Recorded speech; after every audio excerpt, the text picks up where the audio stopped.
I got the tractor beam out of commission, or this is going to be a real short trip. Okay, hit it!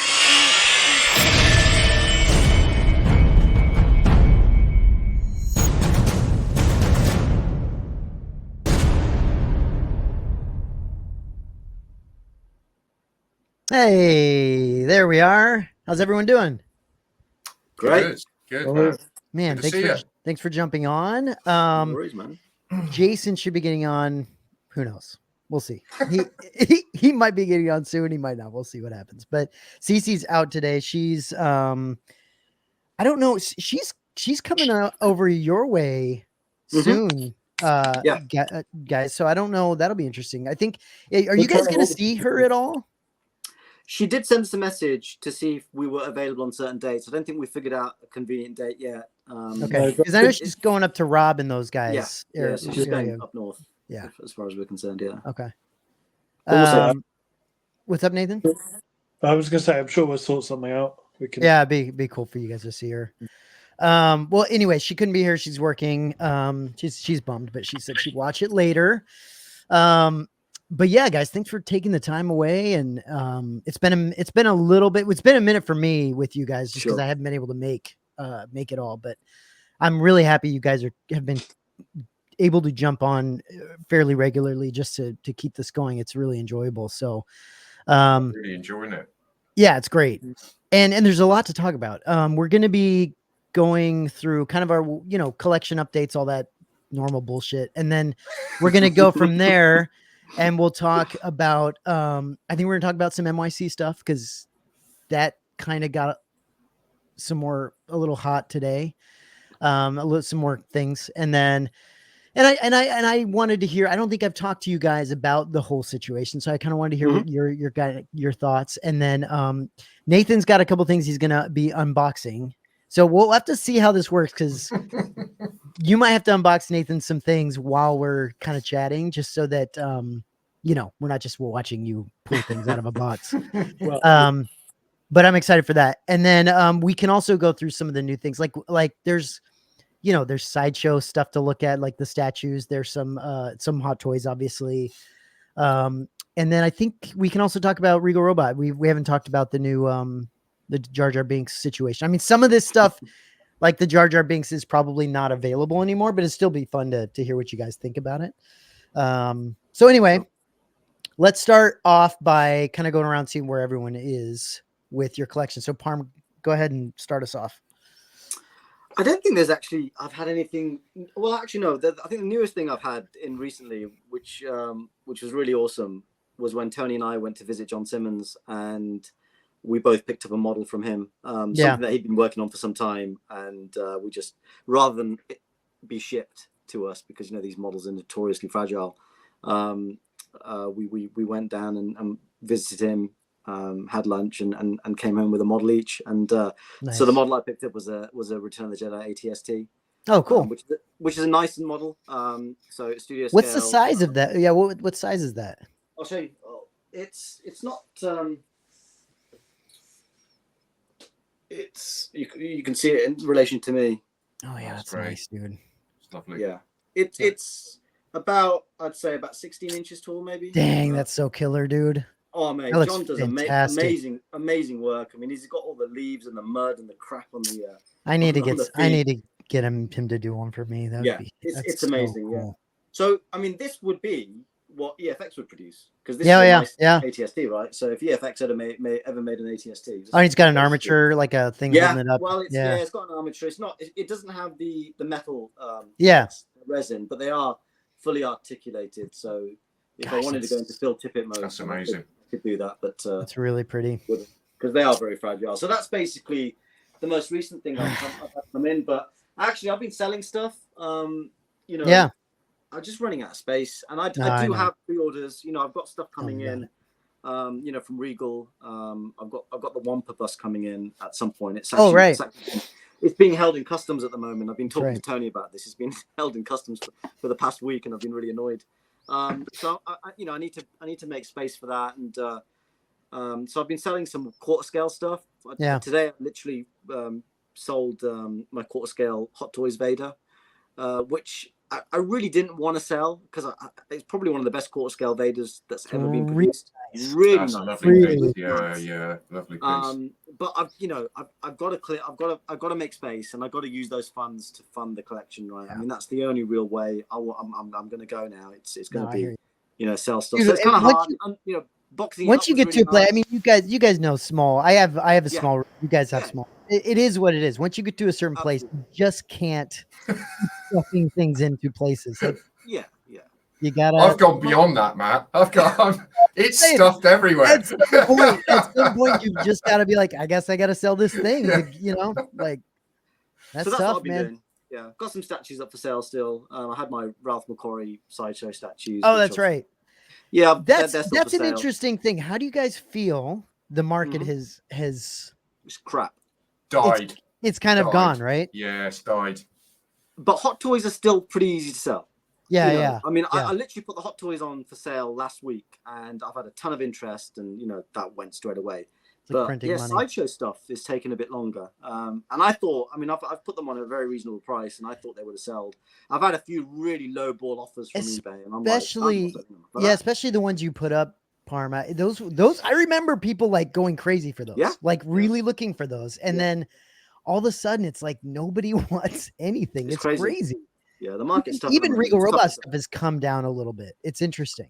There was this bubble, with Regal Robot where people were catching up. And so there was a spike in interest, but I think that's settled down now as well. And that might happen again as more people learn about the stuff that they do, because they do amazing stuff. I think as far as licensed stuff's concerned, there's always people coming in to the hobby too. Exactly. Oh, absolutely. That's what you see. You see these new collectors come in, and people leave the hobby, right? And, and I think I want to get to an end game at some point. I think because.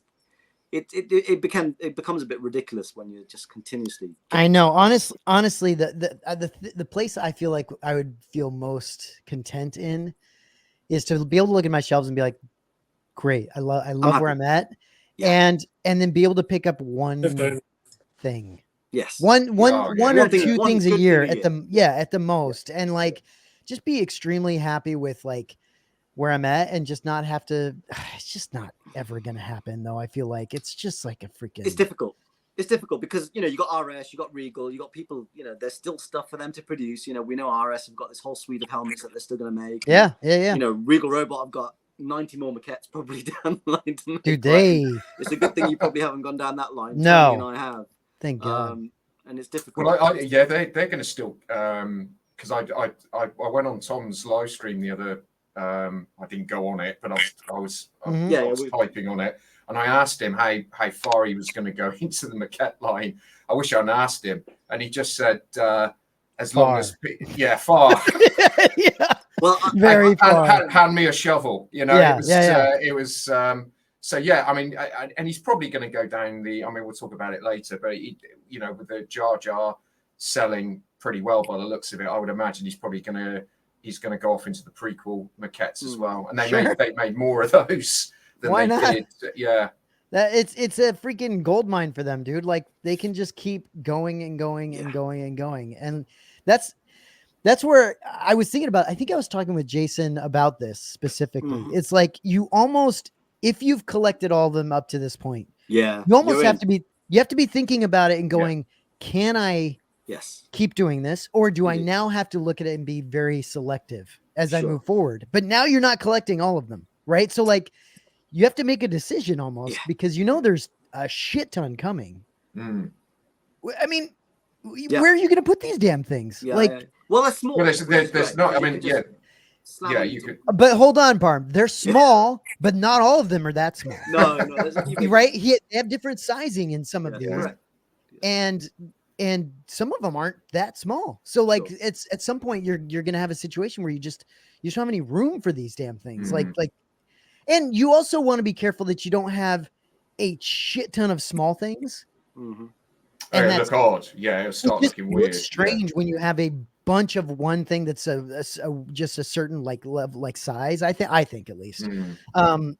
I don't know. It's really interesting because they are making a shit ton of them. Like they are just going I know. Yeah, there's a load for them to make. I mean, we've seen all the pictures of the ones. He's got. I mean, he can't. I mean, he's got to be sensible though. I mean, he can't release 50 20 of these a year. No, he can't. But if he releases 5 Return of the Jedi ones a year, that's still 10 years. Yeah.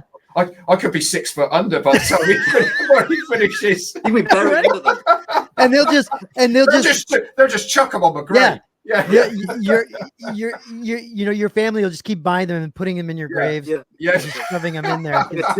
Well, I would have had them on pre-order. Yeah, exactly. Exactly. They're like, here comes another one. Yeah.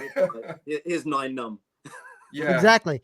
Honestly, I'm just really happy that like they're just not my deal. You have to want that look. Like I said, I've said this a bunch, but like I just feel like it's a bunch of Play-Doh. Like it's just like it's like looking at a bunch of pieces of Play-Doh and being like, I could swear you can mold them, get them all together and make one giant piece of. That's the thing. I think when they're all together, they look really good. They do look better. They do look better. It's like it's difficult. And some of them look better than others. Like some of them, and I will say this. I'll say it because I always say this. They look exactly like what they made. Regal Robot is perfectly fine in how they're making these things. They are making them to the exact specifications. They look incredible, but they're just not my style. I just don't like them. So, but there are some that like I like that Jar Jar actually is kind of cool looking just because I kind of like Jar Jar and it is cool. It is cool. What surprised me was the when he got Bib Fortuna out because I always thought was a really rough sculpt, but when it was next to Jar, it looked really good, really detailed. Yeah. I mean, I totally get where you're coming from, Matt. I mean, for me, the pull was always been, because their connection, the connection to the figures as a kid, but also the videos as well. From Star Wars to Jedi video I saw as a kid, and they had the table, the maquettes. I think you had Billy D prancing around in front of the table with all the maquettes behind it, and they featured heavily in that video, and that was before, I think, that was just after Return of the Jedi came out. I'm pretty sure that came out pretty soon afterwards, and as a kid, that's sort of, And to be fair, if you have the room, great. Like if you don't.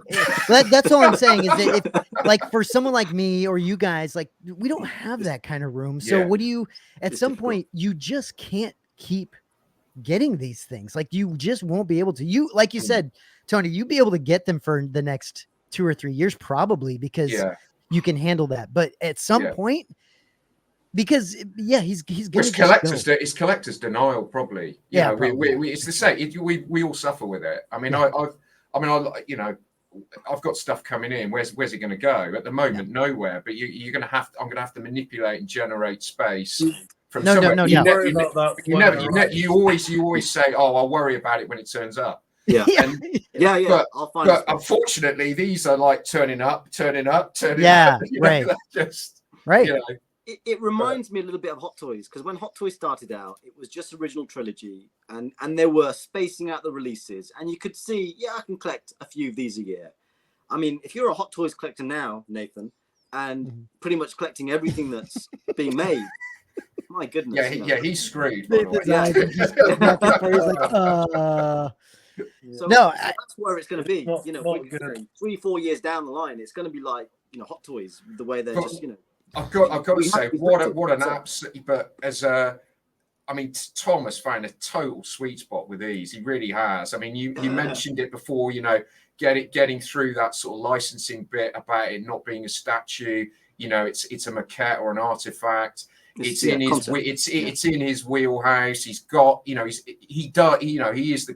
They are the Creature Company, aren't they? So if anyone's going to do it, it's going to be Regal Robot. It's left field enough, but not weird enough. It's the only thing that might be odd is if he starts deep diving into some of these that didn't make it on screen. Yeah. Some really strange ones floating around in that archives. But they did, and they do everything so well and to such a good level of quality that I get it. It's hard not to pick it up. Like it's hard not to get it right. I get it. It's tough. The harder thing he's doing now is these legacy editions with the art with these original Yeah. drawings, because that's ramped up the price of some of these. And you know how I feel about that, though. yeah. Well, some of them are good. I hate to say it. I hate to say it. It's a grift. It is what it is. Like, I think they were super smart to do it. I think it's absolutely brilliant because it makes them extra money. But I just think it's such a grift because it's like, hey, draw this little character, and then we're gonna charge like some crazy amount of money for this like little character in a signature, and it's like, get out of here, man. Like, but I get it. He's making extra money. Yeah, I've got to say the ones the Jar Jar offering, the drawings that Tony McVeigh they're better. Are stunning. They're better. Yeah, absolutely. I mean, I some of them, Tony. Some of them that I've seen in the past, the drawings are like, yeah. Like you hope you don't get that one, right? Yeah, I'm concerned about the Rancor. Yes, I've seen the Rancor ones, and I'm like, some of them, and I'm a bit, this? Yeah, and I think, to be fair, I think Tom did, because Phil just, he does his own thing, did his sort of, it was a bit mad dog for me, those drawings. Yeah. But I think Tom must have spoken to him and said, look, I want some consistency, because I think the Wampa ones are a lot tighter. If you left Phil on his own to decide what to do, he'd probably take a shit and wipe pieces of paper on it and send it out. Like, the guy's crazy. The guy's a freaking lunatic. But like, it has to be worth it. That's all I'm saying. You guys are paying, how much extra is it? How much? What is it? Well, it's $300 or $400. I mean, for a drawing, right? So like, does that with the signature though too? Does it not come with the signature? Yeah, you get the signature. Okay, and I get that. Like, that alone to me would make people want to buy it just because it has a signature. I get it. So you are getting, I guess you're getting kind of something extra for it. So and he it's does a signature edition, it's framed, and then he does the signature and legacy edition. So it's like, so it's double. Yeah. So literally, you're just paying that extra just for the sketch. Yeah, it's a grift. That's fine. Yeah. No, but you're right, Tony. There are some drawings that are probably more worth it. Probably more like displayable versus some other. I think. I mean, it's the same sort of quandary. It's like what you pay for anything. I mean, it just depends what you're prepared to pay for. I mean, I know. I mean, we laugh and we laugh a bit. We're like, what Phil's become now, but he's a legend. For me, he's a legend. He's an FX legend. He created so much stuff in Return of the Jedi, Empire, and Star Wars. I just Ken Ralston the same. And I think how long are these these guys are getting up there in years and to own these pieces. But Tony, how many we've laughed about this? How many signatures do you have? I know. I mean, you got to have. I know. I was going to say, Cece doesn't even collect them. She's got about 4 films. It's crazy. It's crazy. Like, at some point, like, you've contributed to him having carpal tunnel syndrome. It's unbelievable. The guys, how many signatures you guys have of him alone. There's a lot. There's another one coming as well. It's crazy, man. It's crazy. And look, that actually says a lot about how much he's done, right? That gives you an example of how many characters and create like all that stuff he did. It's pretty incredible. So yes, you're right. It's. But it did surprise me when Regal originally started doing these. They weren't signature edition, whether we had Jabba. And I thought they would just go through that. And I think it's just organically, people asked him for signatures. But when you analyze the Return of the Jedi maquettes, 60% of them have probably been done by, or the big hitters have been done by Phil, and then you've got some others. I mean, I don't know enough. Tom's obviously researched this, so he knows. But for every sort of non-Phil Tippett, we're probably going to get 4 Phil Tippett. Yeah, no doubt. Yeah, and how does that work with displaying those things? Because not only do you have all of the maquettes, but you have all of their signatures, and then you have some of their drawings on top of that. Like, how does that work with displaying all this shit? I think eventually what I'm going to do is group them without any signatures at all. If I do get legacy plaques, they'll be displayed on a wall. Separately. I mean, the signature edition plaques will just have to get put away because the Phil Tippett corner of your I'll have 30. The 45 Phil Tippett signature plaques. Just get one and put it there. Holy shit! That makes things becomes difficult. It makes things a lot more busy, right? When you put all these things together. Yeah, because the plaques themselves aren't that much smaller than the maquettes. You know, it's not like you've got a big piece and a small plaque. I mean, you know, you've got a few where the plaque's almost half the size of the maquette itself. It is difficult, and I think I might probably, like Tony says, I'll probably end up just displaying the maquettes and sticking the plaques in the box. You know, it's a great question, Matt. You know, but basically, I'm probably in massive denial, and I'm just kicking the can down the road. That is really and you just sort of focus collection. Yeah. Well, it could end up like that. You need a Phil Tippett master signature that you can just have everything behind. It's that master. It's that one main signature. And then huge plaque. Yeah, it's a giant plaque. It's a giant plaque. Yeah. That's what you need. Beard. Nathan, have you ever wanted any signature for any of your stuff? Because I know some people do that for other things, but it doesn't tend to happen with, like, let's say Hot Toys or stuff like that. Well, I like signatures in general in terms of like posters and stuff. Yeah, like prints. Yeah, like prints. But I mean, I wouldn't say no to it. It's just it would be I've never really, because it's so easy to get a plaque signed these days. I mean, not that you can just go out and get it, but it's like there's a lot of signings. Yeah. Right. So like you could pair a signature with a Hot Toy pretty easily. I know people get like the bases signed and stuff. You're right. Yeah. I've seen That's true. That's true. I'm actually going to a Comic-Con tomorrow, back to the XL. Oh, really? So, and I'm where's that at? At the XL where Celebration was. Oh, okay. Yeah. Yep. London, yeah. Oh yeah, I forgot you weren't there, were you? Yeah, no, but I know what you're talking about. But yeah, I'm gonna meet Tamora Morrison. Oh yeah, cool. Pretty cool. And there was a few of the actors from the Mandalorian there, but are you taking anything with you to get signed, or? I've got a Revenge of the Sith poster that's signed by Hayden Christensen and Ian McDermott already. Okay. So I thought I'd have Tamora sign it as Commander Cody. Yeah. They don't have any like Boba Fett stuff, so yeah. Rather than just go on something random, I'd rather it be a part of the same. They didn't. Hot Toys hasn't made a Tamora Morrison in a diaper. Yeah, have they? Like, I feel like that needs to happen. And like a Fison body. No. Yeah. I'm just saying. Cool. What a fantastic! I can't believe I still can't. It'd be an exclusive. That'd be a back to tank diorama. Yeah. That would look good. That'd be amazing. Artisan edition. Oh no, he hasn't got any hair. He doesn't. They would still do it though. They'd still do it. Yeah. It's rooted. All right, what's it? Like a bantha. Yeah, that's right. Like a bantha. Awesome. But yeah, real quick, Tony. I don't think we actually said where your stuff is going. Well, very similar to Palms, really. Are you trying to sell stuff? Yeah, we are trying. Yeah, I did. Yeah, it's very trying, Matt. At the moment, yeah. I did sell Hot Toys Shore Trooper last week, which had been up for sale for 13 months.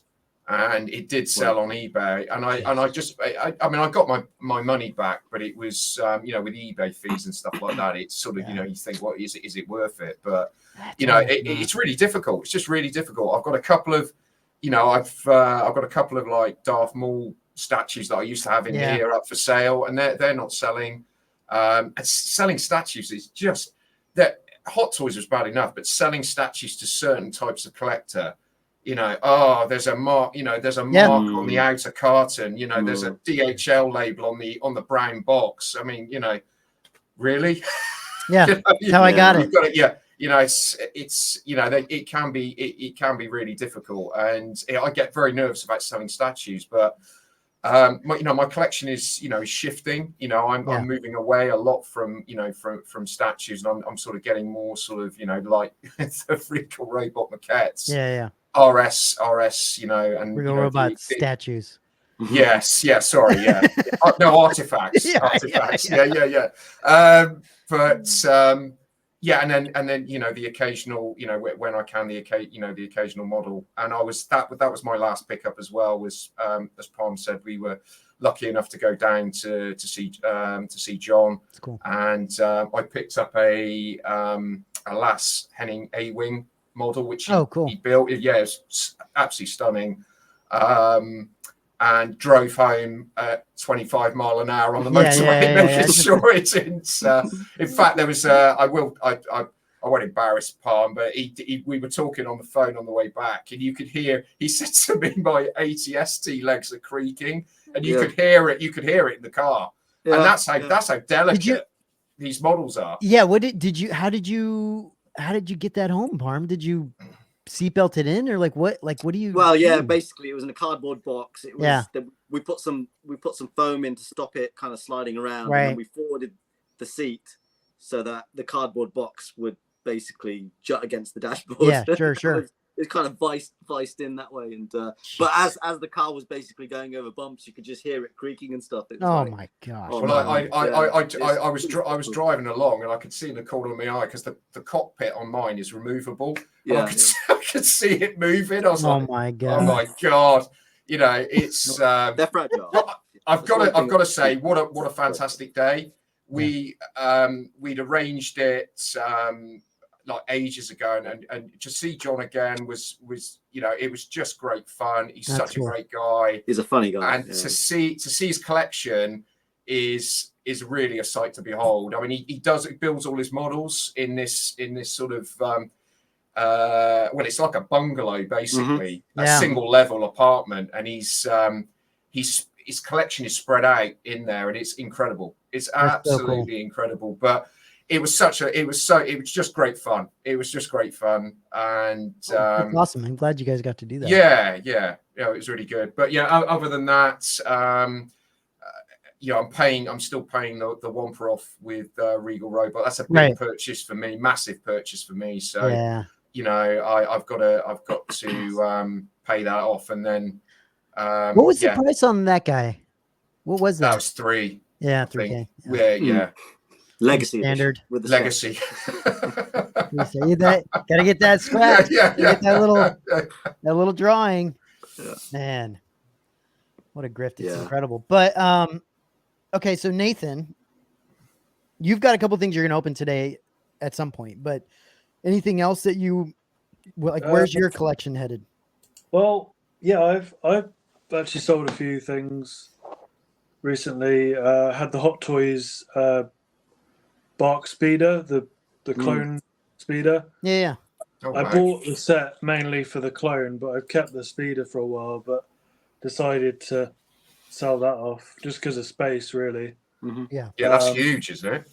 Yeah, I mean, it was just on top of it was just like over there on top, and it was just a bit, because I wanted to, I want to eventually, I want to put some IKEA Kallaxes underneath and raise it.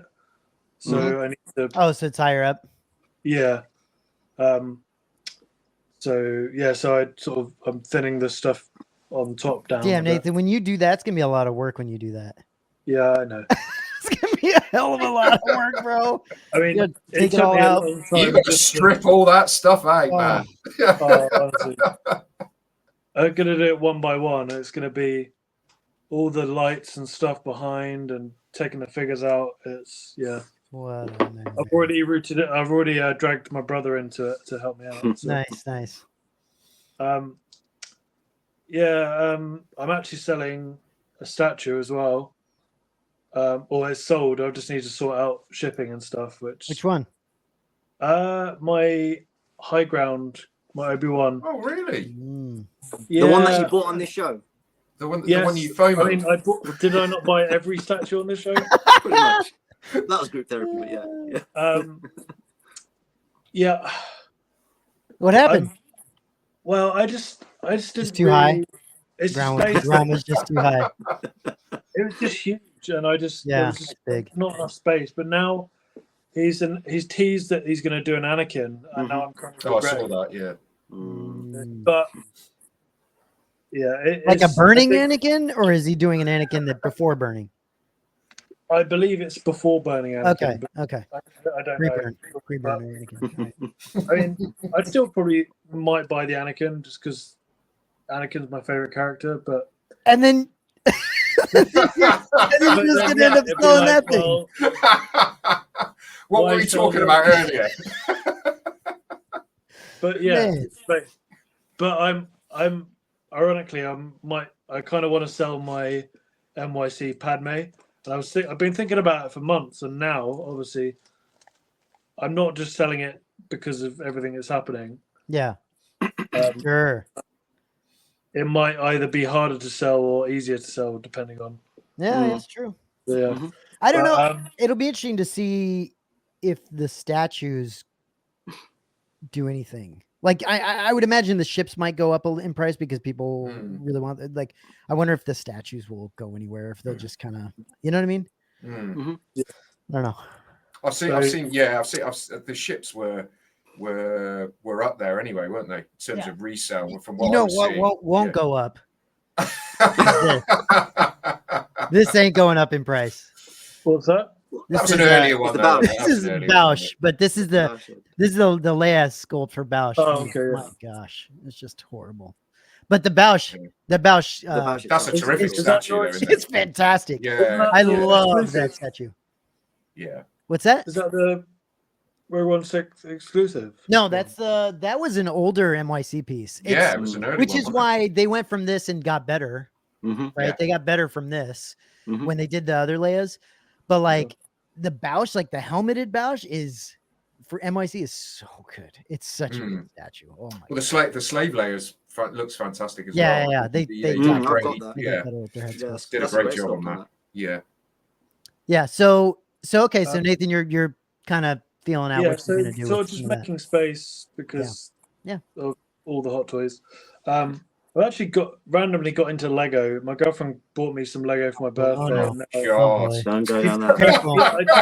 I warned her. I said, if you buy me Lego, I'm going to buy more Lego. I'm a collector. Exactly. I have a horrible problem. She has seen your room, hasn't she, Nathan? She has seen what's going on. Yeah. Right. Want to buy my Millennium Falcon? Well, no. So I'm gonna try and limit it to. They've got like a line. Are you gonna try, Nathan? Are you gonna try to limit it?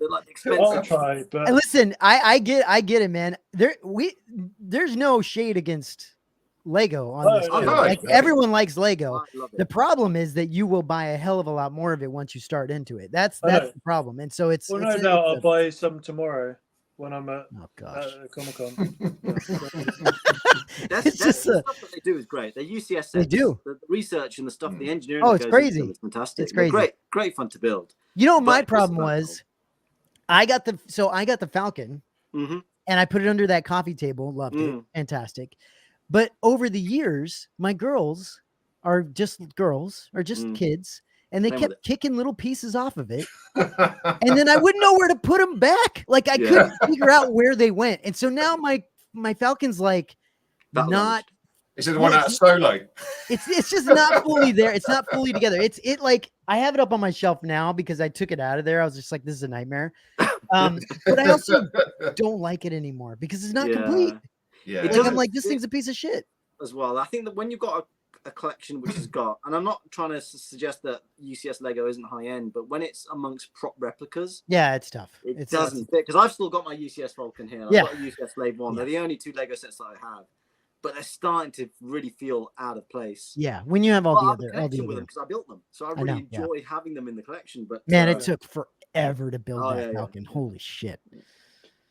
It took so long, but it's big as well, isn't it? It's so big, and it's a lot of like make the same thing over again, make the same thing over again, make the same. So like you're just constantly making it over and over and over again, then putting it on. I should have glued the damn thing. I'm such an idiot. I should just. You know, the problem is as I did certain things and I had to go back and fix it. So I'm like, if I glued it, I'd be effed. I would have been screwed like the page 3.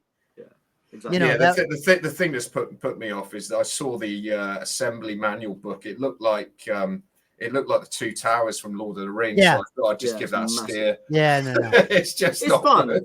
Honestly, I really enjoyed building it, but it's a very long read, that manual. It took forever. Super impressive piece though. So I mean, it is. What is it? Huge. Studio? Is it studio? It's the same size as the ESB Falcon. Yeah, it's 32 inches. So it's huge. Basically. Yeah. And you get little figures with it. It's cool. It really is cool. And you can open up parts of it and see inside of it. It's pretty amazing. Well, it's scaled to the minifigs, which is really cool. It's actually minifig scale. So, and I don't think they've made that many sets that are actually scaled to the minifig. Well, that and like, I mean, then you can go to the AT-AT. You get the AT-AT's really cool looking. There's some really cool pieces to get. Definitely. But talk about a hole that you fall down. Nathan, you see some like Alice in Wonderland, like some amazing collection rooms with just Lego. Yeah. Oh yeah, I've seen those. Yeah, they're yeah. If you just focus on that, they do look. Yeah, they look amazing. The only thing with that is if you've ever got to downsize or disassemble them, it looks even harder than actually. Can't imagine. Yeah. Reverse engineering that back into bags. No. You know, definitely not back into the numbered bags. I mean, forget that. Echo Bay says Nathan's screwed. Oh yeah, I mean hot sort. I mean, we haven't got onto that yet. I mean, they are steamrolling it, aren't they? Well, yeah. I mean, you talk about Lego as one thing, but then you go into all the hot toys that are coming out. I mean, Nathan, you've got to be just creaming. You got to be creaming yourself every week. They're coming out with a new Star Wars hot toy. It's unbelievable. Yeah, I mean, I've got 2 in a box in here, 2 in front of me. So I've already unboxed them. How many pre-ordered? Honestly, just between the 4 of us. I don't think there'll be between the 4 of us. So would it?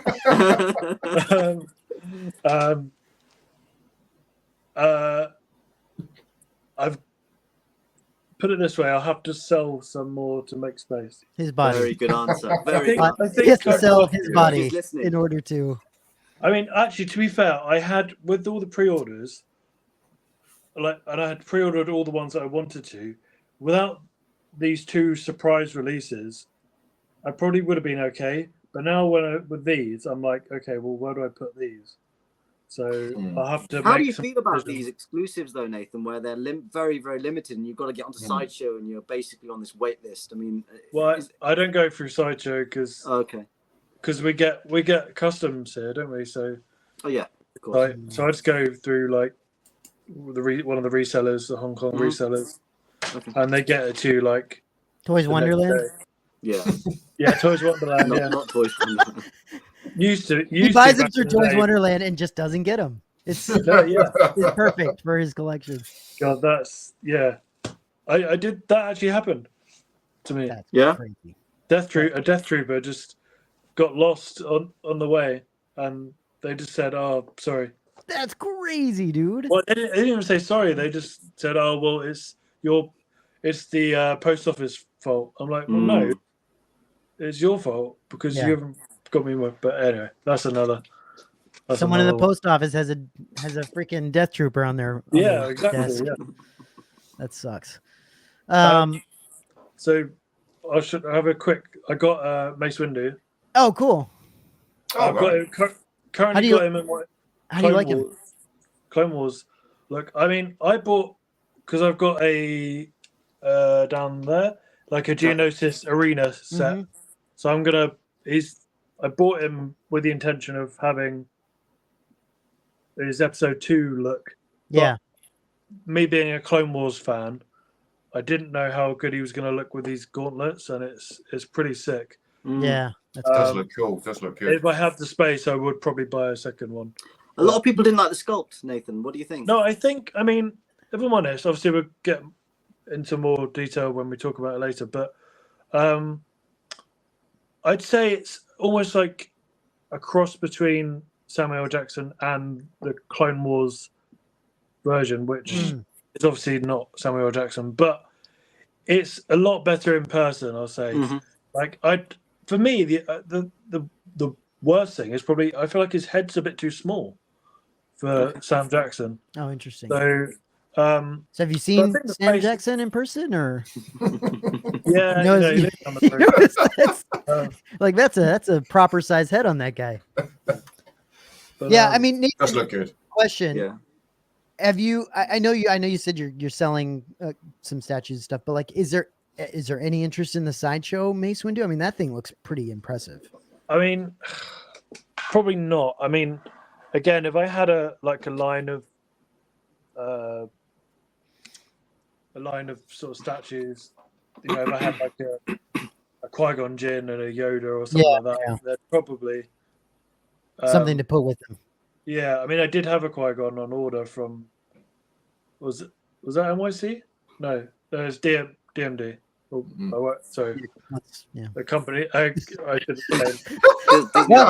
He's screwed. No, I'm just no one's ever heard of. Yeah, nobody's ever heard of that. Yeah, but then I decided quite early on I didn't want that, so I sold my pre-order. Okay. So yeah, it's cool. Don't get me wrong, it's cool. But I don't like Mace Windu. I know I did just say I would like 2 Hot Toys, but being realistic, I probably won't get a second Hot Toy of him. So I don't know if I really want more than one Mace Windu in my collection, unless he miraculously survives and comes back, like, you know, in like a new series or something. Half cyborg. Jeez, can you imagine? Yeah, like. Yeah. No, oh God. Only one hand Mace Windu. Half snake. Yeah, I think that's listen, I every time they come out with a new Hot Toy, I think of you, Nathan, because I'm like, this poor bastard is just having to deal with release after release. I don't understand what the new the reason is for this. Like all of the sudden they're just like dumping Star Wars Hot Toys into the market. It's weird. There's been I think I saw a stat. It was like there's been 3 Marvel Hot Toys in the space that there's been about 20 Star Wars ones. It's almost like they've lost the license for everything else and they've just got the Star Wars license left. It's crazy. I won't even mention the in-art Harry Potter stuff and Lord of the Rings stuff. Are you going down there, or are you going into that, or are you? My God. Look at his face. They do Lego in that as well, mate. You'll be fine. He's shaking his head. He can't even say anything. Oh, you're I suddenly feel better about myself now. Holy shit. Yeah, I've got Gandalf and I've got Aragorn on pre-order, and then I was hesitant about the Harry Potter ones because I love Harry Potter, but it also is, children. So, but they just I don't know if you know, but they've recently released the Ron. Yeah, and I was like, it just looks so good, and I was like, I've got to have all 3 of them. I think. Yeah. So listen, I love Harry Potter, so I get you, but damn, that's another reason for me selling my statues, because I get you. I almost have my Star Wars collection there, and then I have a couple of random ones over here. You're gonna have to have a couple random ones somewhere else too. You're gonna start having a lot of random ones. Well, yeah. That's gonna be tough, dude. Eventually, you're gonna have you're gonna have to make decisions, dude. Well, yeah, I know. I mean, yeah. I'm currently in my. Not today. Not today. Yeah. It's not this day. Not today. I love it. I just watched the show. I've got. That's cool. More later. I've got the Obi-Wan. Yeah, that's cool. This awesome. Again, the head sculpt for this was. Everyone was slating it that it was not. Is it just a redo of the Revenge of the Sith one? No, it's not. It's better. I've got both, and everyone's saying, "Oh, the moustache it makes him look like he's got no upper lip." Yeah, upper lip. But that's, coming from a barber and someone has a beard. That's how it looks when you got a moustache. That's what has a Dude, my dad shaved his mustache at one point, and we were like, "Holy shit!" Like we didn't recognize him. Yeah, we didn't know what to say. We're like, you need to grow that back because you look ridiculous. You with probably the just had that conversation. Yeah. Today I shaved my beard quite short because I'm going to Comic-Con tomorrow as Han Solo, and when I went last time as Han Solo, they all thought I was Cassian Andor because I had a beard. So I was like, well, I can't. That's brilliant. Because this is a celebration as well, like the first day of celebration. And everyone was like, Cassian. You're like, shut up. I'm like, no, I'm Han Solo. You had to correct him. That's amazing. Oh, nice. That's brilliant. That's like, amazing, dude. I mean, because I had. Did you eventually just say you're Cassian? Like at some point, you just have to be like, yeah, I'm Cassian. Yeah. No, because I'd had my. Because I bumped into Palm because I was Anakin for the second day. I had to have like longish hair. Okay, so you had to for my Anakin. So I had to so I think because my hair was a bit too long for Han Solo, and I had a bit of a beard. Yeah.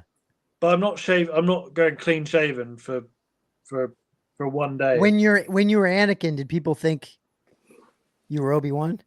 We're like, hey, Gandalf. yeah, exactly. Gandalf the Grey. Hey, Nate, at least you can go as multiple characters. I'm basically Lobot, or I've got to go in as a droid or a stormtrooper. Yeah, but you're a hell of a Lobot, though, Tony. Well, you're a hell of a Lobot.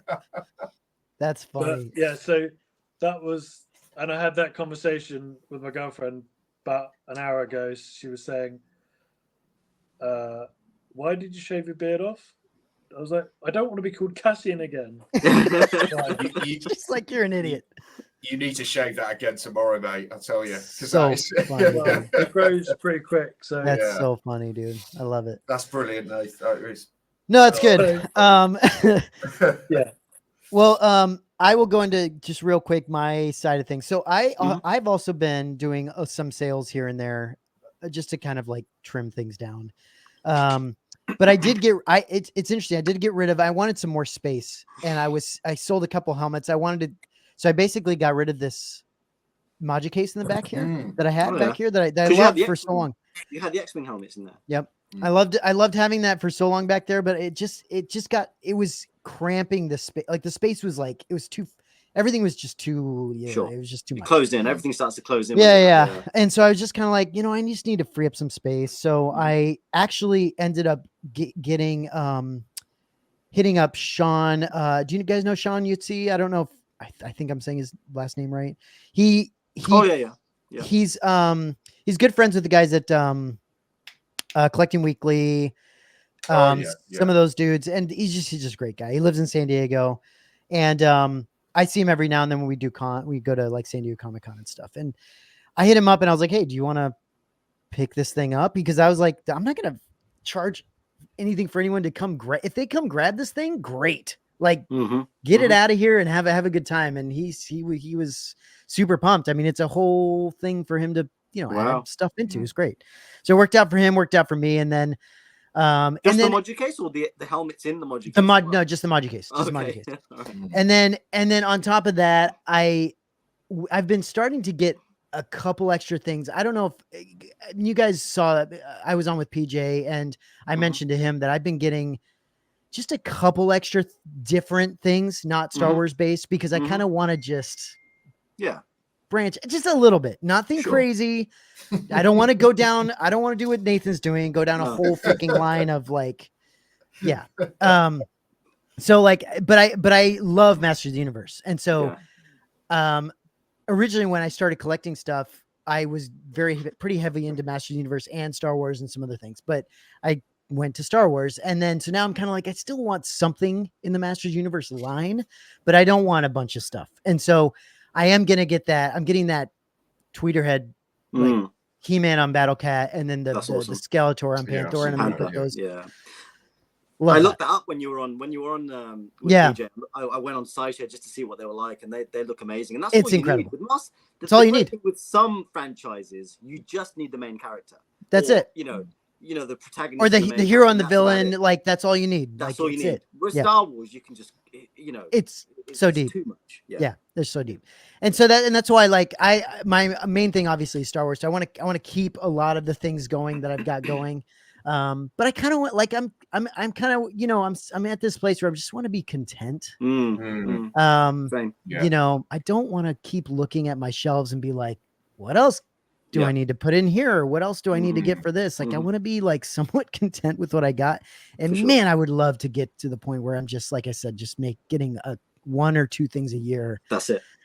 And just feel happy there. Like, I would love that, and still be able to talk about all the cool things that we see and that we that's coming out and that other people can enjoy. Or, you know, I just don't want to, I don't want to feel like I need to pick everything up. And it's tough though, because they come out with so many good things.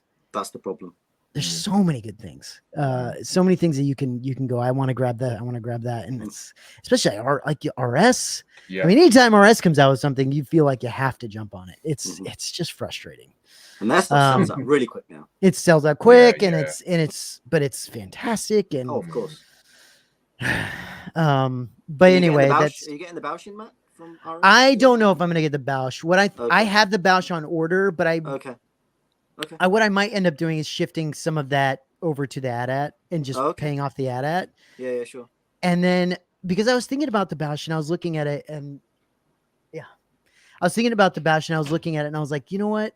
It's just so damn expensive. Like, it's so expensive and worth it, because it's all the research and time and parts and all the stuff that they put into it. I get it. It's just, man, I don't know, man. I just it's stressful, Matt. It's very stressful. It's so stressful. Yeah, it's a lot. Think of that sat on your shelf. I know what you mean, and it's a lot. The same thoughts as to thinking. It's a lot. You know, that's a lot of money. Yeah, and I've kind of gotten to the point now where when I look at things on my shelf and I'm like, we could go on vacation. We can go on like a 10-day Hawaiian vacation for this. Like, that sucks, dude. Like, what are you doing with your life? You know, like, I'm not saying it's like there's no reason to not buy things. But I am saying that I want to maybe make wiser decisions is maybe what I want to do, and just kind of really decide, okay, do I really want to get this or not? And if you know, if not, then great. Like, don't get it and either put that money away or whatever. That's restraint, and I think that's important to have. I need that. Unfortunately. Oh yeah, we all do. Having some level of restraint is actually pretty important, and it's actually, I think we do achieve it at some point in your collecting journey. You get to that point where you think, right, enough's enough. You know, right. This is the way it's going to be. These are the rules, ground rules. But not if you're buying those maquettes. It takes a while to kind of really, you know, not when you're buying those Regal Robot maquettes. Agree with yourself. Yeah, well. Holy shit. I know. It's problematic. It's certainly. You know what your restraint is going to be, Tony? Is should I get the picture or not? That's going to be your restraint. You're going to be like, I'm getting this. Yeah. He's really. I mean, I'm thrilled that he's doing this line. I am. But I am. And I'm also really obviously concerned about A, how am I going to pay for it? B, where's it going? And how's it going to display as well? You know, how they're going to display. But for me, they are a really big connection to that childhood. Imagine if you collected Star Wars and, let's say, Indiana Jones. I mean, you'd be screwed, totally screwed. Well, there are people on his group that are doing that. There are people on his group that are collecting everything. And there's some that have come in that have gone backtracked and are trying to find everything and are paying these, what I think are extortionate. I mean, the pricing's high. It's crazy. It's, you know, they're paying this aftermarket price for it. I mean, if you've got the you know, the money to do it, fair play. But I've seen people come in, they crash into the hobby, they want to buy everything up, backtrack, and then they're gone. Go up for sale, and then it's 6 months. And it's this is the stuff that sat around in stock for years. Yeah. The Tauntaun, the Jabba maquette. I mean, that you know. For me, collecting is I don't know. It's weird because you see people because they collect because it's it's the chase, it's getting that thing, and then they'll get it in, and then bang, move on to the next thing. And they're fantastic pieces. That's the thing, right? Yes, for me, it's about me and Palm talk privately about stuff we want to collect and sanity check stuff. What do you think of this? What do you think of that? What sort of connection is it? How accurate it is? You mull over it and you think about it, but people just buy stuff because it's the next. Right. It's the next thing, and that's where you get this sort of. And I was like that when I first started because I just you just didn't know what you wanted. You were just buying like Hot Toy statues. Yeah. And then now I just want to get like you, Matt. Just be more content, buy less. But don't you feel like okay, I'll say this. Like I've got a couple things. Like I've got Ventress and Darth Maul, like Mythos. Yeah. And at this point, like I would love to. I think at some point I'd love to sell those. But at this point, I'm thinking to myself, it may just be better to take a ballpoint hammer and just smash them. Like I don't think I'm ever going to get rid of them. Like I don't know how I will ever get rid of them because I don't think I can send. I don't think anyone will buy them. And so, like at some point, what I want to do is I want to make better decisions that I want to keep.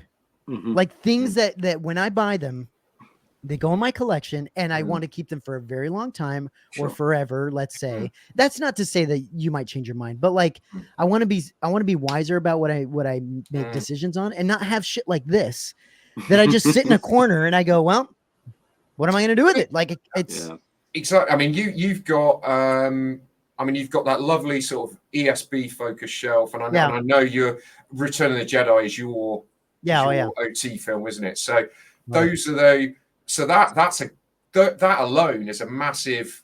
There's lots going on in those two films in terms of collectibles and stuff. So if somebody releases, like RS, the AT-AT helmet or the Bausch, I mean that's a quandary, isn't it? You've got two there, but. Those are pieces I would imagine you looked at more or less instantly. See, this is good.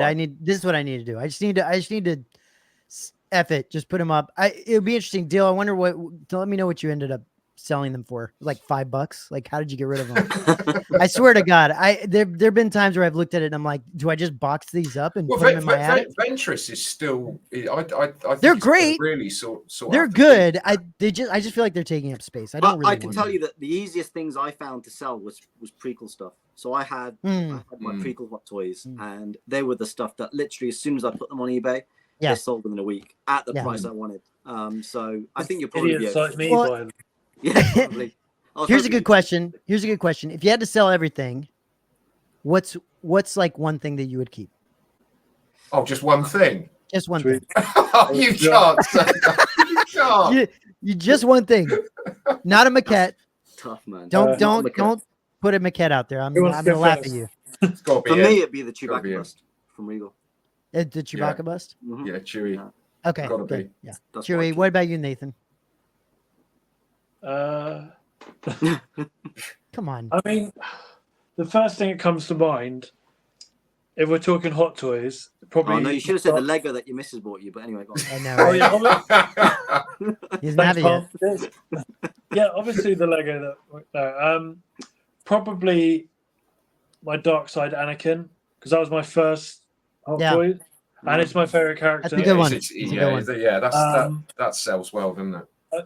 I think it would probably be that, or I do have a Clone Wars poster signed by the whole majority of the cast that I got done at Celebration last year. Yeah, pretty cool. That's special. Sorry, no, real quick. I what's interesting for me is that it's a super random thing, but like I would, if I had to sell everything, the one thing I would keep is that XM Luke. And that's the crazy thing about that one is that there's not. It's a very good statue. The reason I love that is because it tells me everything you need. I need to know in that one statue about Luke and about. It's the one where on the snow speeder. On the snow speeder, he's stepping on the snow speeder thing, and he's looking up.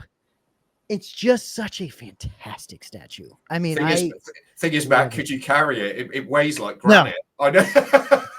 No, if there was like a you could forklift it out of your property. If you had to if there's apocalyptic you know, some crazy thing happened, you had to carry something out of here, that's a whole nother good thing. Yeah. I don't know what I would grab. I'd probably put a helmet on.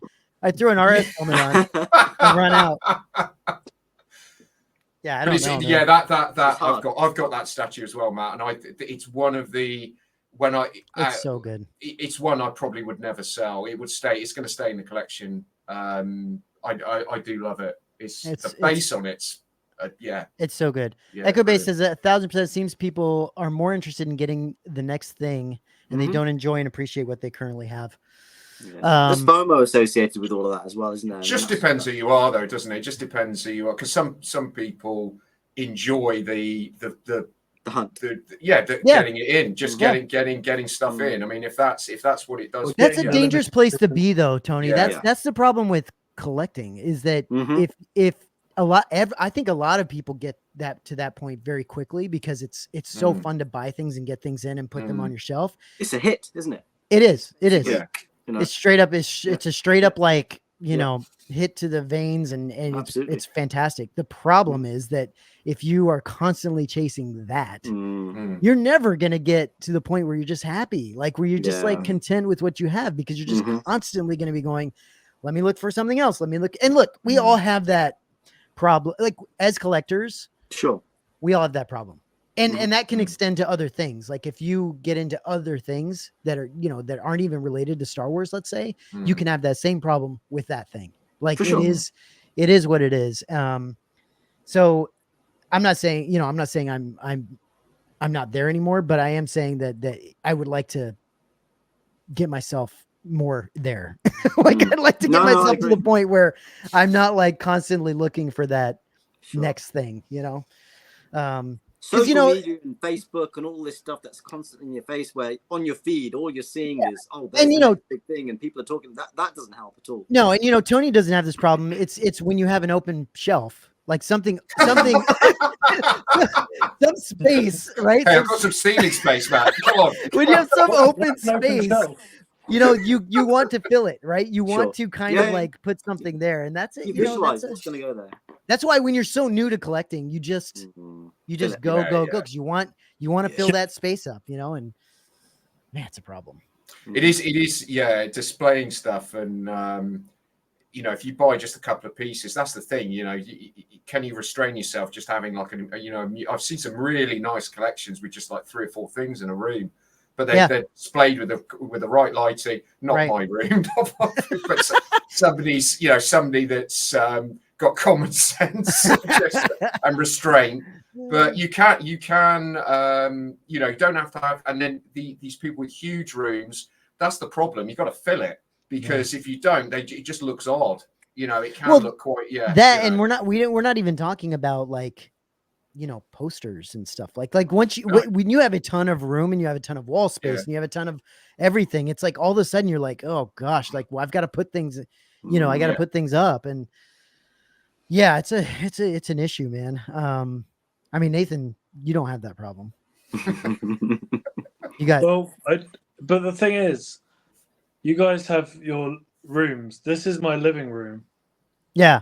Well, so because I moved out of my flat where I had a second room to put all this crap. Did you move out because they didn't like you doing this, and so you had to move somewhere else? No. Certain reasons. Other reasons. Other reasons. But yeah, I moved here, and I don't. I like that setup, though, Nathan. It is really nice. It's really. You got more space than all of us. You have. Yeah, but I still would love to have a room dedicated to it. Yeah, so I hear you. Sure. It wasn't all like and it's all like, you know, it's all like come around here, and it's like, yeah, it all looks nice. Yeah, like, great. No, I hear what you're saying. Look, it's interesting. There's different ways of doing things, right? Like, look at Dan Shudlick's collection. It's very well manicured, I would say. Like, it's like very well put together, but that's also because it's in the main living space, right? Like, you got to keep it like that. You got to keep it like that versus, you know, you have something in a room where it's just yours. You can, you know, you can kind of do what you want with it a little bit more. But Yeah, that's tough. But I would imagine, and I don't know this for sure, but Dan has to be very limited on what he can. I mean, at some point things just can't be everywhere. You have to, if you're going to keep it that consistent across your display, you're going to be limited on what you can get, so that's the tough part. Me and Palm said it before. I mean, his is still one of the best collections that we've seen, curated collections that we've seen, because just the fact that he's living with it in his living space, the way he's got it displayed, but also the fact that he does, for me, he builds and finishes a lot of his own stuff. And like the C-3PO. I mean, that's just incredible. I mean, it's next level. It is next level stuff, and it is. He's been around for years, and he's had a very similar display, and he's just curated his collection really, really well. Yep. I mean, he'll say, he's filled out into an office in this other space, but everything I've seen in his collection is. Yeah. He's always one that I look at, and with envious eyes. But I hear you. He's put it together so well. But yeah, I wish if I could spread it out into my living. But mind you, having said that, if I had a lot of room, I don't know what I would do. You almost got too many options. Well, that's the problem. Once you get more room and you have more space, I think that's the problem that I would have. That I don't want. I don't want the problem of going, oh, I got all this space. I can collect this, and I can collect. Yeah, I can do all these other things, right? I can go. You can go to this room and have like really like Dune, and have like go to this room and have Harry Potter. Like that would be a nightmare, because you'd be spending a shit ton. I mean, the other thing is as well. I mean, I've got we're all we've all got partners. Yeah. So, I can't. My wife hates Star Wars. I can't have. I don't know. We have some friends around, and she walks into the lounge, and the first thing she sees is a Tusken Raider bus by Regal Robot. And she can't start. Yeah. It's basically. I have to contain it in. I'm very lucky. I'm very fortunate to have this space that I've got, even though it's small. At least I've got a little space that I can display. I get you. I just don't have. As much as I'm trying to push my wife into watching, more Star Wars, she just doesn't get it. No, I get it. I get that. But my wife appreciates it. She just does. She's the same way. She has no interest in. Oh yeah. My wife's the same. I mean, when she's seen some of the things that I've had. I mean, initially when I was collecting, it was I was getting. I think I said to you when I was on the show ages ago, the amount of hot toys that were being, when all of us are into hot toys, it was like a delivery every week. Oh, it's crazy. It was getting mad, and she was getting a bit. Yeah. Like what he's dealing with right now. It's like what he's currently dealing with. Well, Nathan, it's just Lego, Harry Potter, it's just, there's two problems with collecting. One of them is displaying stuff, and then the other is where the boxes go. Right, for that stuff. Yeah. Eventually, you're gonna have to sell because you can't. Because my wife constantly thinks, "Why have you got all these boxes?" And I'm like, and this is I need these boxes because this is the crazy thing. If you don't think you need boxes, just wait until you try to go to sell something, and you're just like, oh shit. There's been a couple even Regal Robot things where I was like, oh, I'll never sell this, or I don't need this box because it has nothing to do with anything. And now I'm thinking to myself, like, dude, what the hell? Should have kept that box. Yes, I should have kept up. Even though the box is has nothing to do with anything. It's not like like a special like wrapping around it necessarily. It still would have been nice to have that size of a box. Absolutely. I mean, this is the quandary. I mean, certainly, I think me and Palm have probably got this problem a bit more. Is like the models. Yeah, and that's why we have to be very. I am very, and I think Palm is as well. We're very, very selective in what we bring in, because what comes in stays in. So they stay in the collection. They're not. Yeah. So that's why I have to think very, very carefully about things like that, because they are just so fragile. You can't ship. No, right. I mean, I he's going to kill me for saying, which John shipped me the cloud car. It was the first model I had. My wife was there when it turned up, and he packed it in it was like a sofa. It was huge. Massive. I mean, it was absolutely massive. I mean, it was really well packed, but it was huge. The box, absolutely massive. But you can't. These things are just so fragile. I know. You just can't move them around, and that's difficult because you've really got to think very carefully about, if you buy a model, where's it going?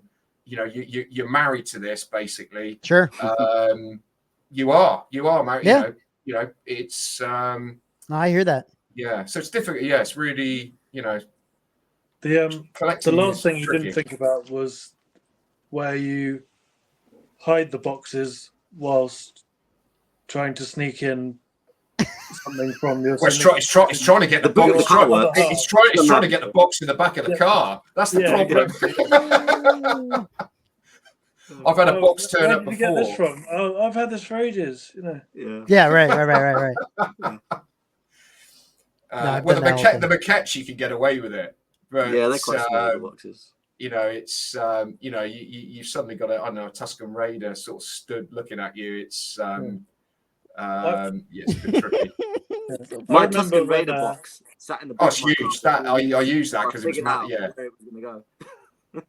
I couldn't believe the size of that box. That was humongous.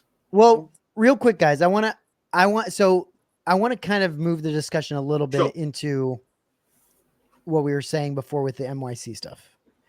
So I've talked with Jason a lot about this. I've talked with CC some, had a discussion with PJ and some of his guys on Sithcast about it. I've found it interesting to hear what other people have to say about it. You guys saw our thing on it, like, how I feel and what we were talking about. But I'd like to get your thoughts on it, and even some of the stuff that, and I don't know, even everything all the latest things that are going on necessarily. And, we don't want to be like hearsay type of situation, but, I think some people are kind of nervous about what's happening, and rightly so, probably. So I just want to hear what your guys' thoughts are on the whole situation. I mean, it's certainly a tough thing that's that not just Michael's going through, but his customer base, I guess. Mm-hmm. But as far as what's happened, I think a lot of people probably saw it coming. And that's probably a testament to how successful Michael was with that product line. It was, and I said this to Tony quite a few times. He was filling a gap that should have been filled by the likes of EFX, right? Or somebody else that potentially was licensed, but it was a gap that for a long time had been left unfilled. Since EFX released a few models and then pretty much stopped. And there's an appetite for this type of stuff. Michael obviously had a very successful line with statues, and he did very a great job on that. And I guess he saw this particular this gap and capitalized on it, but perhaps went in a bit too much too quickly. And I think that garnered the attention of whoever it garnered the attention of, but probably the license holders. Inevitably it was gonna end. I'm surprised if anybody thought it wasn't going to end this way. I think they were being very naive. The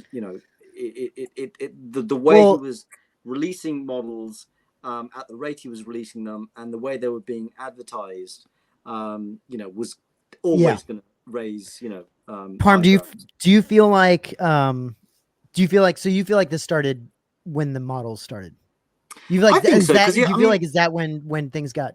I would expect so, because the statue line had been running for some time, and you would expect if anybody was going to go after Michael at that point, it would have been Sideshow, because they own I suspect they're the primary license holders for quarter scale, and it never happened. But also, I think, I don't think a lot of people knew about NYC. You almost had to be kind of part of a group, or either within the NYC community or some other Facebook groups where you got to know about stuff. I've got an NYC statue, but I learned about the availability of that particular statue after it had been announced, after it had been released, and I reached out to Michael and said, "Hey, do you still have one available?" And he did. And so it was a little bit more secret squirrel, and I think that changed considerably when the models came out. Do you think though that so let's say, because Sideshow, remember, Sideshow wasn't for a long time wasn't making anything of significance with the Star Wars brand. They really weren't. But we've seen a resurgence in even Sideshow making things, right? Like coming out with this new line and everything. Is it possible that Sideshow, because you remember, it takes a long time for anything to come out. It takes a long time for you to make something, have it come out, and then shows people, and then it's out, right? A very long time. Is it possible that maybe even Sideshow saw what was going on and perhaps said something? Because you got to think that it would take a long time even for Disney to go, hey, that's a problem, or a licensor to go, hey, that's a problem. Disney goes, okay, we'll look into it. They look into it. They have to like make sure they have everything like figured out before they do something about it, right? I don't know how long that would be. It seemed to like it could be a long time. What was quite interesting was the timing of the Mando statue, when I think Iron Studios, Sideshow, and NYC all bought out the Mando statue around the same time. And if anything, and NYC's was like much better. Yeah, exactly. And if anything was going to trigger such an event, I would have thought it would have been that. Yeah, sure. It was a Disney character, basically, right? That's not to say it couldn't have been, though. It could have been. That's what I'm saying. Like, I don't want. Some people have. Even when I've discussed this with PJ and the guys over at Sithcast, I mentioned this, and there were some people in the chat saying, "Oh, it's EFX's fault" or whatever. And it's like, well, no, I don't want to I don't honestly know anything about that. No. I just don't want people to assume that, because we don't know that. Like, we don't know. We don't know if it's Sideshow, EFX, or nobody. It's just Disney going, hey, we need to protect our, because one thing that I don't think people understand about the licensing side of things is, when you pay that much for a license, you're also paying for exclusivity in a way. For sure. So you can't just, just like a trademark. I mentioned this before too, but just like a trademark, it's on you to defend that trademark. Like people can do whatever they want with it. And if you don't do anything, you don't they're allowed, they just can do it. And they're just going to run roughshod over it. Right. And do whatever they want. You have to defend it. It's on you to defend. And so and you have the right to do it. So that's the question, is any one of those license holders could have been like, hey, this is a problem, do something about it. They're going to do it, but they have the right to do it. Like it's on them to defend that IP. And it's so valuable. I mean, it's so valuable, that IP. It's a risk. If you're unlicensed, you are willingly taking that risk, as far as I'm concerned. Yeah. And I think, it's just, and the runs, you're right. The runs got too big. They got too big. Visible, very highly visible. I mean, for example, there's I think there's a Facebook group which is it used to be the Master Replicas Facebook group. Yeah, it's now the Master Replicas and EFX Facebook group. And I think people were selling NYC. They are. And I seem to remember a comment from, it might have even been one of the moderators on that group, and they were like, "Well, yeah, NYC are just as well known now as MR." Yeah. So, well, and this is interesting. Sithcat, so that in itself was like, okay, they're in the big time. Right. So this might be PJ here, but he's saying, I think NYC probably pissed everyone that has a Star Wars license off, because NYC made literally everything. And he's also saying that the website probably didn't help. And that's another thing is you can also you could go on and order something and check your order. And it's like a normal process of a company, right? Tony, what are your thoughts on? It's a really tough one, because we don't have a lot of facts. I'll just go on I guess what I feel about it. I mean, firstly, it's a disappointing and sad day, sad time for collecting, particularly the collectors that have invested in this line, of ships. Good money. Obviously, I don't own a lot of NYC pieces, and I don't own any of his ships, but I do own a couple of his statues, the R5D4. And I've got to say the quality on those is excellent.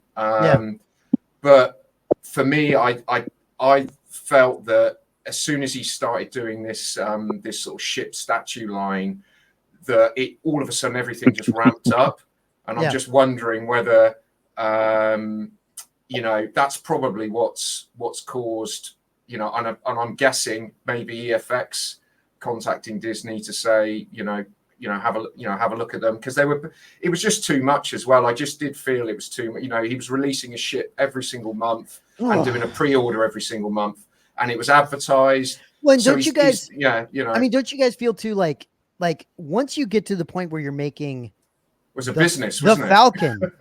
You're making the Falcon. You're making Slave One, right? You're making some of these like iconic Star Wars like things. It's they're similar to characters, especially the Falcon. Right.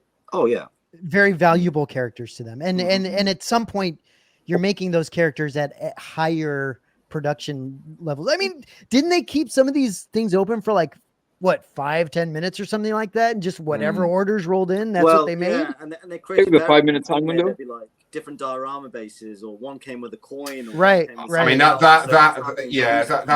was a big problem for me. Was the edition size, because it was a diorama base and then a museum base, and I thought that you're into 150 run then, and I just thought it just looked. I don't know. It felt very. I mean, to be honest with you, EFX needs to have a look really at what I know. This is all a mess, and I do feel sorry for Michael, and I feel really sorry for the collectors that have got money invested in this. But EFX really need to have a look at this to think. Yeah. I mean, here's a company here that was producing. Stuff. I know they've got the license and they bought into the license, but they do, And Tony, it's embarrassing for them, isn't it? It is, and it's a different level of product in the sense that what NYC was filling, the gap they were filling, wasn't something that, let's say, you or Parm would put on your shelf necessarily. Right? You guys do a lot of studio scale type stuff, but they were filling this gap of basically like a me type of collector, where I don't want a kit. I want to put something on my shelf. But that yeah, exactly. And they want a representation of the ship on their shelf, right? That look, and that's exactly it's accurate enough. Exactly what they got. Exactly. Right. Exactly. It's accurate enough. We cannot. I mean, you can argue about paint and accuracy, and that's just all perception and people's opinions, and they're all going to differ. There's no right, sure. I'm not an expert in what kit part was used on what, but basically it was a representation out of a box that you could put straight on your shelf. But it just felt like it was very, very high profile. If it is a C&D, and I don't know even if it is, that would indicate to me that he has to stop production immediately. Nothing can be, obviously stuff's been shipped that's been shipped, but everything else has to be destroyed. I can't even imagine. Tony, I'll say this: I can't even imagine Disney would let him ship whatever he had available to ship. Well, he may have had stuff was in transit, wasn't it? So maybe there would have been stuff coming. Stuff was shipping by boat. That takes about 8 weeks. So I think there was people. I mean, people have been getting deliveries of certain statues or ships, I should say. Which would have been shipped prior to this. The I mean, the other thing people I've seen people commenting about, they should have given Michael a license, or Disney should have, had an agreement with him. But that's not, I'm not an expert on this either. But this is not how it works. Right. Disney are very specific in what factories they use. Yes, they, the price that you would be paying for this would not be what you're paying for it now. You would be looking at Regal Robot plus pricing on stuff this size. Well, that's what Echo Base saying. Yeah, EFX does all the archive scans and goes through the license approvals. It would drive the cost and time of the pieces up a lot. Completely different, which is true. Yeah, we mentioned that a few weeks back, and I said, these same pieces that you're getting for $1,500, you'd now be paying $3,500 for, or possibly $4,500. Would you want to? Would that be the same? And we got a little back and forth with it, but I think that needs to be understood, and this is true. What Ecobase is saying, Tony, with what you're saying. Disney. I mean, the production volumes would ramp up as well. So you have to factor that in. There's all sorts of, the packaging that's being used. all sorts of stuff. Well, there's health and safety. There's the regulations of the factory that's being used. There's all sorts of things that Disney have to take into account, which an unlicensed person doesn't have to worry about. You know? So I think it's more than just what they're making. It's how they're making it, who's making it. And then they wouldn't be putting out pieces so quickly. You wouldn't have 7-8 pre-orders every 5 or 6 months. Indeed. No, it might take 2-3 years for a piece to be released, if at all. And Jason, that said, this is also the bad side of it is that you also wouldn't have the variety that NYC can come out with.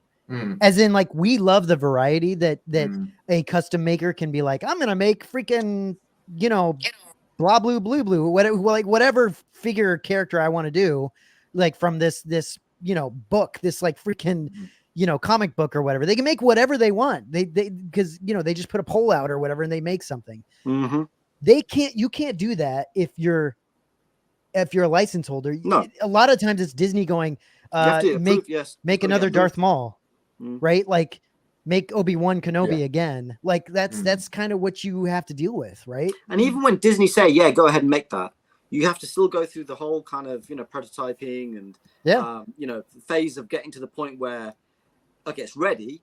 And then Disney then have to check it and say, yeah, we're happy with that. Or no, you got to go and make these changes because make all these changes. Yeah. So it's all the approvals, all the revisions. It's a longer process. Yeah. Absolutely, much more rigorous. Yeah, way more rigorous. It's just. And then margins and all that stuff get all I mean the whole then does it become viable or even tenable then for even if Michael did hash out something with Disney, is it then viable for him to to do it? But do we know, Jason, do we know what the most recent situation, like, do we know what's going on recently with NYC? Like, is that something we can chat about or not? I don't know. I've had a few things shared. Some seem conflicting, some seem confusing. I know Parm had saw it in the Rebel Scum forums, which I've been checking out regularly too, where some people had left comments stating that the factory was reaching out directly versus NYC. I don't know what those messages said, in particular, but some people like, oh, this might be a scam. I don't think so. The factory wouldn't have each individual's personal email or information unless that was some way of trying to circumvent, what was going on. But again, it's speculation, right? Right. But then today, if I remember correctly, right, Parm, I think most of those comments, if not all of them, were deleted, right? Yeah, it's strange. Yeah, there's a thread on the Rebel Scum forum where there was a lot of commentary about the factory reaching out to customers, and these customers were unsure whether it was a scam or whether it was a legitimate email, and I guess the the rhetoric was that, well, it must be legitimate. How else would they only have the email addresses of NYC clients? And, right. So there was some discussion on that, and then suddenly all the comments got deleted. So I missed a bunch of them. So I'm not quite sure what became of that, but it sounds like there is stuff trying to happen in the background, whether it's the factory are going to try and compensate or ship these models out.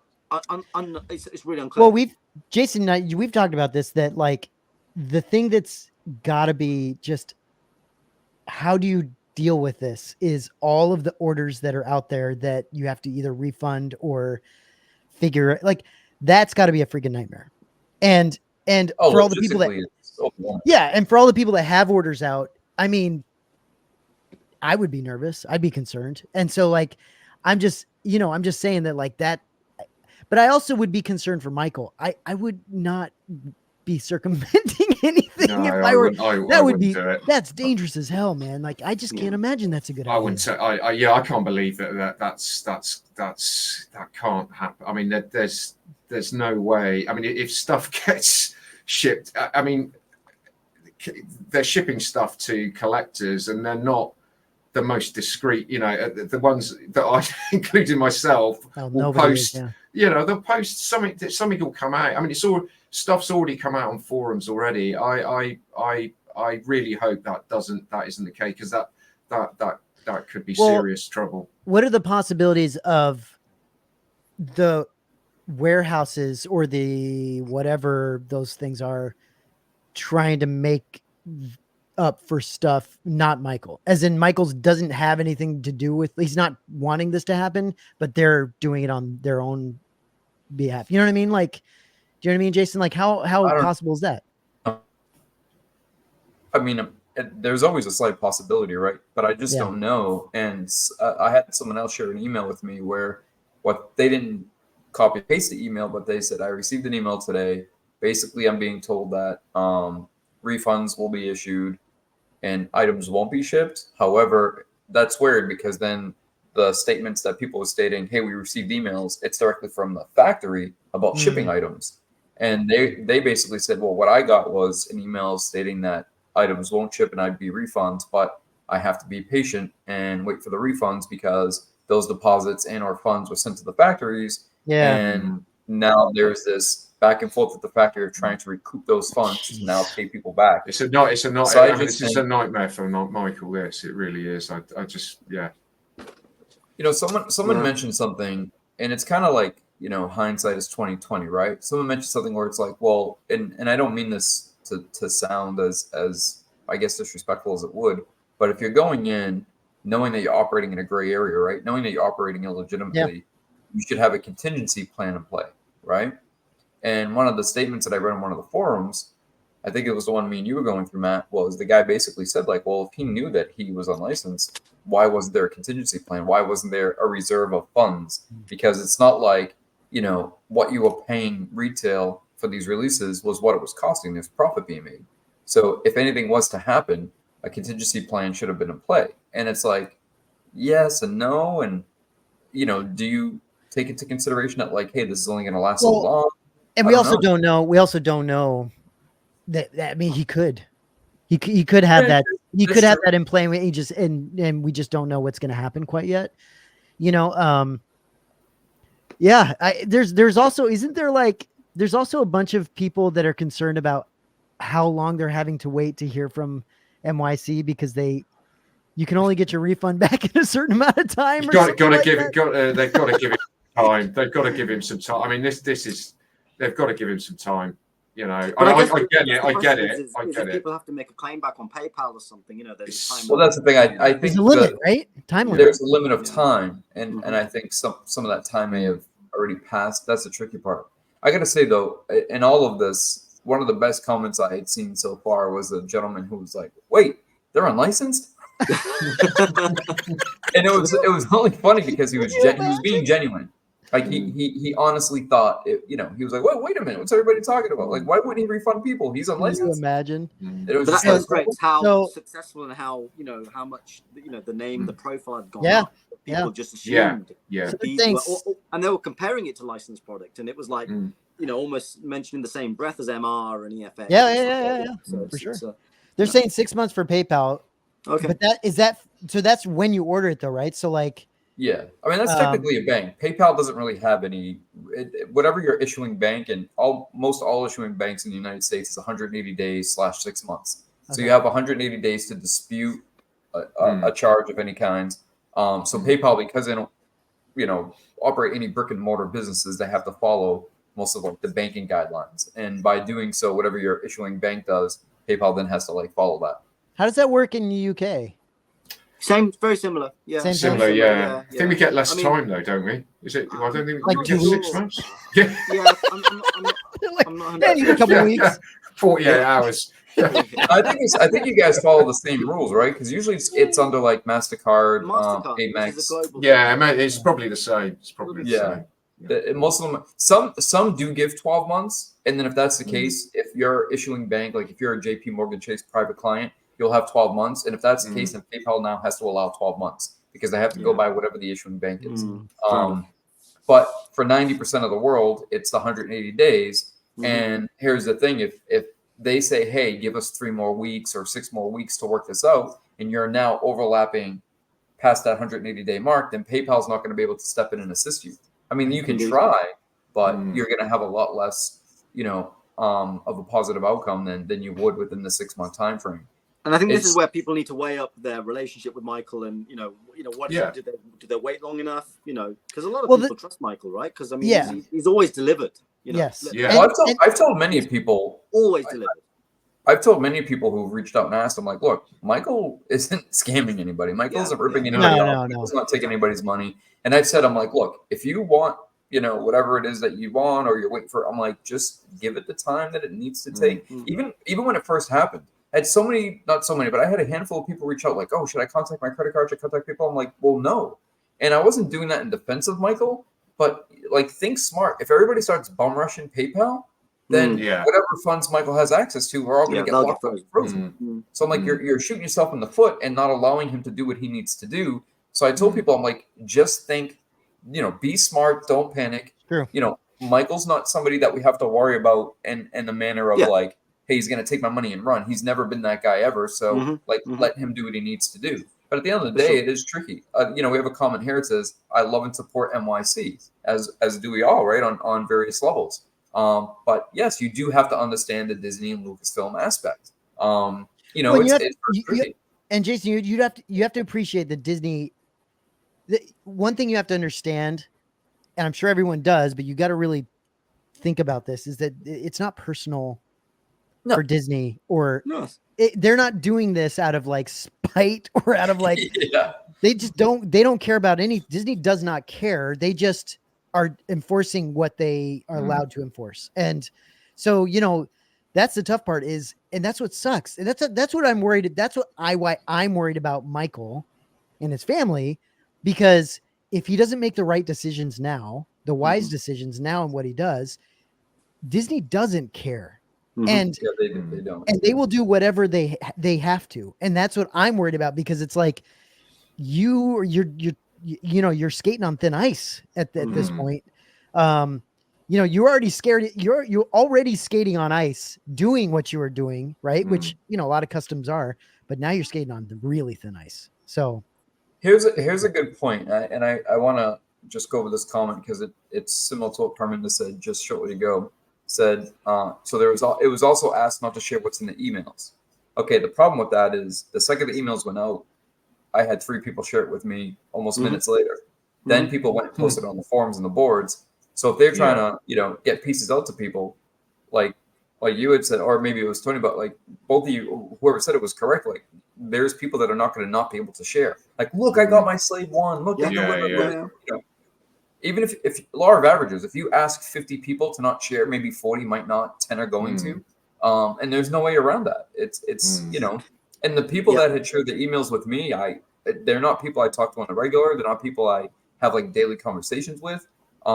So think about that. That's also one of those things where it's just, the whole thing is, it's not going to stay under the radar. If they think that they can keep this under the radar, I think that again, it's impossible. Naive, because people will talk, people share. If something comes in, even if it's surreptitious, it'll be like, oh look, in the background, I've got something that I shouldn't have. It's it's going to be tough, and I think that's why like Matt, I think the best thing to do is just be very, very mindful of any kind of action like that. It's a tough position to be in. We're seeing a lot of changes overall. I think for so long, anybody who's been collecting for the last 10 years, right? Maybe a little bit longer, 15, has been part of like Sideshow, just like killing every release that they drop. I remember even some of the 1/6 figures were like, I mean, some of them to today, like the Hammerhead, the Gamorrean, like those are classics. Those are figures that even Hot Toys, I think, if they redid, probably wouldn't be able to do better. That might be a little bit of an exaggeration, but just to emphasize, you had the original Mythos line like that. I mean, come on, it doesn't get any more classic than the Gamorrean, the Obi-Wan, the Boba Fett, the Dewback, the Tauntaun. I mean, they were just killing it. And then you didn't really have anything else. You had MR, who was dying out. That kind of converted into EFX in itself. EFX was knocking it out of the park with the Legend Vader, the Limited, the McQuarrie, the EFX tie, the Mark Hamill signature, X-Wing. And then all of a sudden, they kind of, caved in for a little while. And they've had their reasons. And then just everything kind of went quiet for a while. People and that left that gap for the unlicensed. Yeah, people went back to collecting vintage. Some people found Hot Toys in like 2015, 2016, and started getting a little bit more heavily into that. Like things kind of died down. There wasn't really much going on. Then all of a sudden you have this sort of like the pandemic hits, right? The 3 new movies come out, and then this sort of like reinvigoration and sort of reinstatement of collecting like on such a massive level that nobody could have imagined. And there's all these custom makers, these unlicensed makers that are kind of filling the void of those companies that weren't delivering. And then we had a lot of new companies come to light, right? We had Anovos turn into the new Anovos, you know, Regal Robot came out of Tom Speed Designs, etc. So like all these great things, but at the same time, even with some of the licensed companies, as we've seen with the Novos and the FX, there were issues. And I think it's at a point now where they're like, hey, like we can't have this anymore. Like the days of turning a blind eye to these companies, just like stringing customers along, licensed or unlicensed, is not okay. So whether it be a level of like quality control or just a matter of like taking 3 to 5 years to deliver something, you know, that just can't keep happening and be thought of as okay. So I think a lot of people need to, not collectors, but I think a lot of people that are in the game of making need to realize that like, hey, when they're paying this license and plus perpetuity for every piece that they sell, you know, that's hard, but there's a reason. Yeah. And you know, it's hard to make an affordable product and a high quality product at the same time because so much of the percentage or the margin is not nearly as big as people think. And we've had this conversation ad nauseum where people, oh, Tom's laughing all the way to the bank. No, not at all. Like if something's priced at $3,000, you know, a lot of due diligence and research and time has gone into pricing that accordingly to make sure that like they can keep the lights on, they can pay the people making them, etc., and at least take a few crumbs home for themselves. And this isn't like, hey, we're producing it for $200, making a $2,800 profit. No way near that. But when you have somebody who's unlicensed, that's kind of what's happening. And there are no revisions. There are no, you know, back and forth on, like you guys mentioned, prototyping and quality control. And all the people in the factories, are they working in a safe environment? Are they this? There's so many aspects that tie into it on one end, on the logistic and business end, but also on the end of making sure the collectors are happy and not waiting 3 to 5 years. You know, Hot Toys is a little different because you know going in, like, hey, we're making a specific item that takes a lot of time and due diligence to make correct. And you know, it says right there, like, you purchase today, you're getting it 2026. We joke about it sometimes, but you know that going in. If you go to EFX or, you know, Anovos and you pre-order a helmet and 4 years goes by, you're like, what's going on? Like, this isn't acceptable, you know? Yeah. So I think all of it across the board, licensed and unlicensed, needs to be cleaned up. Yeah, and EchoBase says, I don't think that Michael would take money, but I do fear the most of the money is not retrievable, as in it was put into factory costs and development and manufacturing that cannot be recouped, which is an interesting thing. Yeah, that's an interesting thing to talk about, is that, yeah, I mean, it could be that some of those pre-orders are just directly, are the money that's been directly put into making the damn thing. And now how do you get that back? Well, the frequency of the POs as well must mean that some of those funds would have been invested into the next release, right? Certainly if it's following on so quickly. So, you know, that R&D would have... Parm, you got to think... Cost. Yeah, but Parm, you also got to think that some of those upcoming things, you know, are probably things that, you know, Disney would be like, hey, break those things. Like if they're not shipped, you got to destroy them. If it's a C&D, they'll have to be destroyed. That's my understanding of it. But how that is handled, I have no, I wouldn't know. But I'm hoping he's got a contingency. Yeah, you know, because at the moment we're just speculating. We don't. I don't know how his business is, how his business is modelled, but I think I'd be nervous because you've got a PO going in and then something shipping straight away, and it's almost one's feeding the other. So, you know, unless he's, I think Jazz Inc. was one of, before they became licensed, he stated that, I mean, he kept everything, he kept a contingency, and he actually told everybody that he kept a contingency. So he said, if you ever needed a refund, we could refund you. And I remember getting quite deep into a payment plan on one of his pieces, and I needed to back out, and they just refunded me. Yeah, you know, I just got the money back. So it's and the amount of pre-orders he must have with different payment structures on, and you know, it must be an some of these big pieces were coming out too, right? Slave One, Yeah, I don't know how far. Do you know, Jason? Do you know I don't know how far down the line that is. Do you know what was coming out? Like what was supposed to be like being delivered? I know Slave 1 was getting ready to ship either this month or next, right? May, June. Gosh, that's a big one. The Falcon was to be pre-ordered, go up for pre-order. I think the TIE Interceptor was to be ready to ship. Sandcrawler was going up for pre-order. So yeah, but as far as the time frames, I don't know. Most pieces seem to be about 9 to 12 months from pre-order to delivery.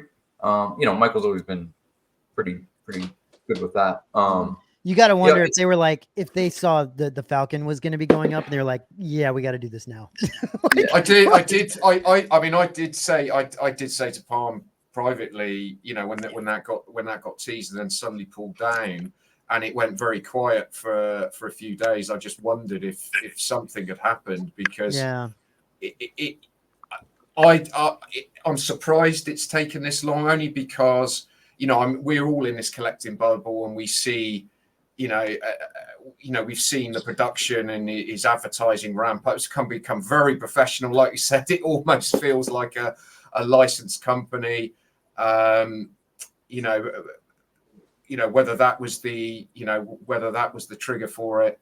I just felt that if you start going into, I was waiting when he teased the T6, because I think once you start going into Disney era ships, that's when I thought, okay, that's really perhaps crossing the line. I thought maybe he'd get away, or he's had a nod from somebody to say, yeah, you're okay. But when you start, doing the Falcon and stuff that's appeared in the Disney era shows, maybe, I don't know. I just again, it's just speculation, but I just really hope Michael gets I don't know. I want to say gets out of this okay. I'm just saying, I hope absolutely, yeah. I hope he lands on his feet, things are okay. Like I don't want this to freaking blow up for him. And I know it's got to be a nightmare already. Like it's got to be a freaking nightmare to have to deal with all this stuff. But geez, I just hope he can pull out of this. And and I hope, and again, we talked about this too. It's going to affect other custom makers. Somebody mentioned Force Laboratory and Galaxy Works. Yeah, and so you hope it doesn't affect every you just hope that custom makers still makes custom stuff. I really would like that to see custom makers still be doing stuff. It's just maybe they can learn from this situation. And maybe not. I don't know. I don't know. That's tough. But here's one thing I will say. Some of the license companies, and I might catch a looking for this, but some of the license companies could learn a thing or two from how efficient NYC is. But again, that's where the fine line comes into play, right? Because you're not dealing with the back and forth of revisions and exactly. And so that's one tricky part, because there's definitely some things that I've been very well aware of, like, oh, this was an idea back in 2020 and it's now going up for pre-order in 2023. But at the same time, there's still a level of efficiency there that he was able to master. Yeah. That I feel like other companies can definitely take a page from his playbook. The production, packing, shipping, the logistics of his operation was very, very professional, and he was also he was contactable. You could speak to him directly. This is why there is people, and rightly so, a lot of people have come to his defense, because it isn't because they've known him personally. I can only look at it from the sidelines, because I don't know Michael personally, but I have bought products from him, and I've had nothing but a fantastic service from him. His level of customer service, like you said, Tony, is top notch, and it's not and that's again, this is why it sucks, because it's like you want that, but that can't like custom makers, you almost can't have a good experience buying from a custom maker anymore, because that is going to be a problem, or that could be a problem, right? Like you almost have to do this whole hey, PayPal me and don't say what it's for, or say it's for groceries or some shit, right? Like you have to do all this crazy weird shit. The website for me was probably a big problem as well. Just in terms but it's so helpful, and that's what sucks. Is you have to have a bad experience or harder experience in purchasing something when you're dealing with customs. That's kind of just how it is now. Yeah, like, you just kind of have to. It sucks, but I don't know. One thing he was saying, PJ I think was saying was those are guaranteed sales. So the making of like Vader and Maul and that kind of stuff is like a guaranteed sale. That's why when you see a Mace Windu, let's say, being made, you need to go buy it. Go buy it and support it, because then they shows the licensors that they want to make that thing. Yeah, he's definitely right. I think he's definitely right there, and I think PJ's been doing this long enough where he's correct. The rinse and repeat isn't because they don't want to deliver; it's because they look at the sales numbers and they say, "Well, if we put out an Asajj Ventress edition of 5,000, we still have 3,000 sitting in the warehouse. But then we put out 5,000 Mauls, there's only 300 sitting in the warehouse. What are we going to make next?" Right? Yeah. And that makes perfect sense. So yeah, if we want to see like any business, vote with your wallet, right? So if there's something that's out there, it's always good to buy that. And a lot of people would love to vote with their wallet and buy something from EFX.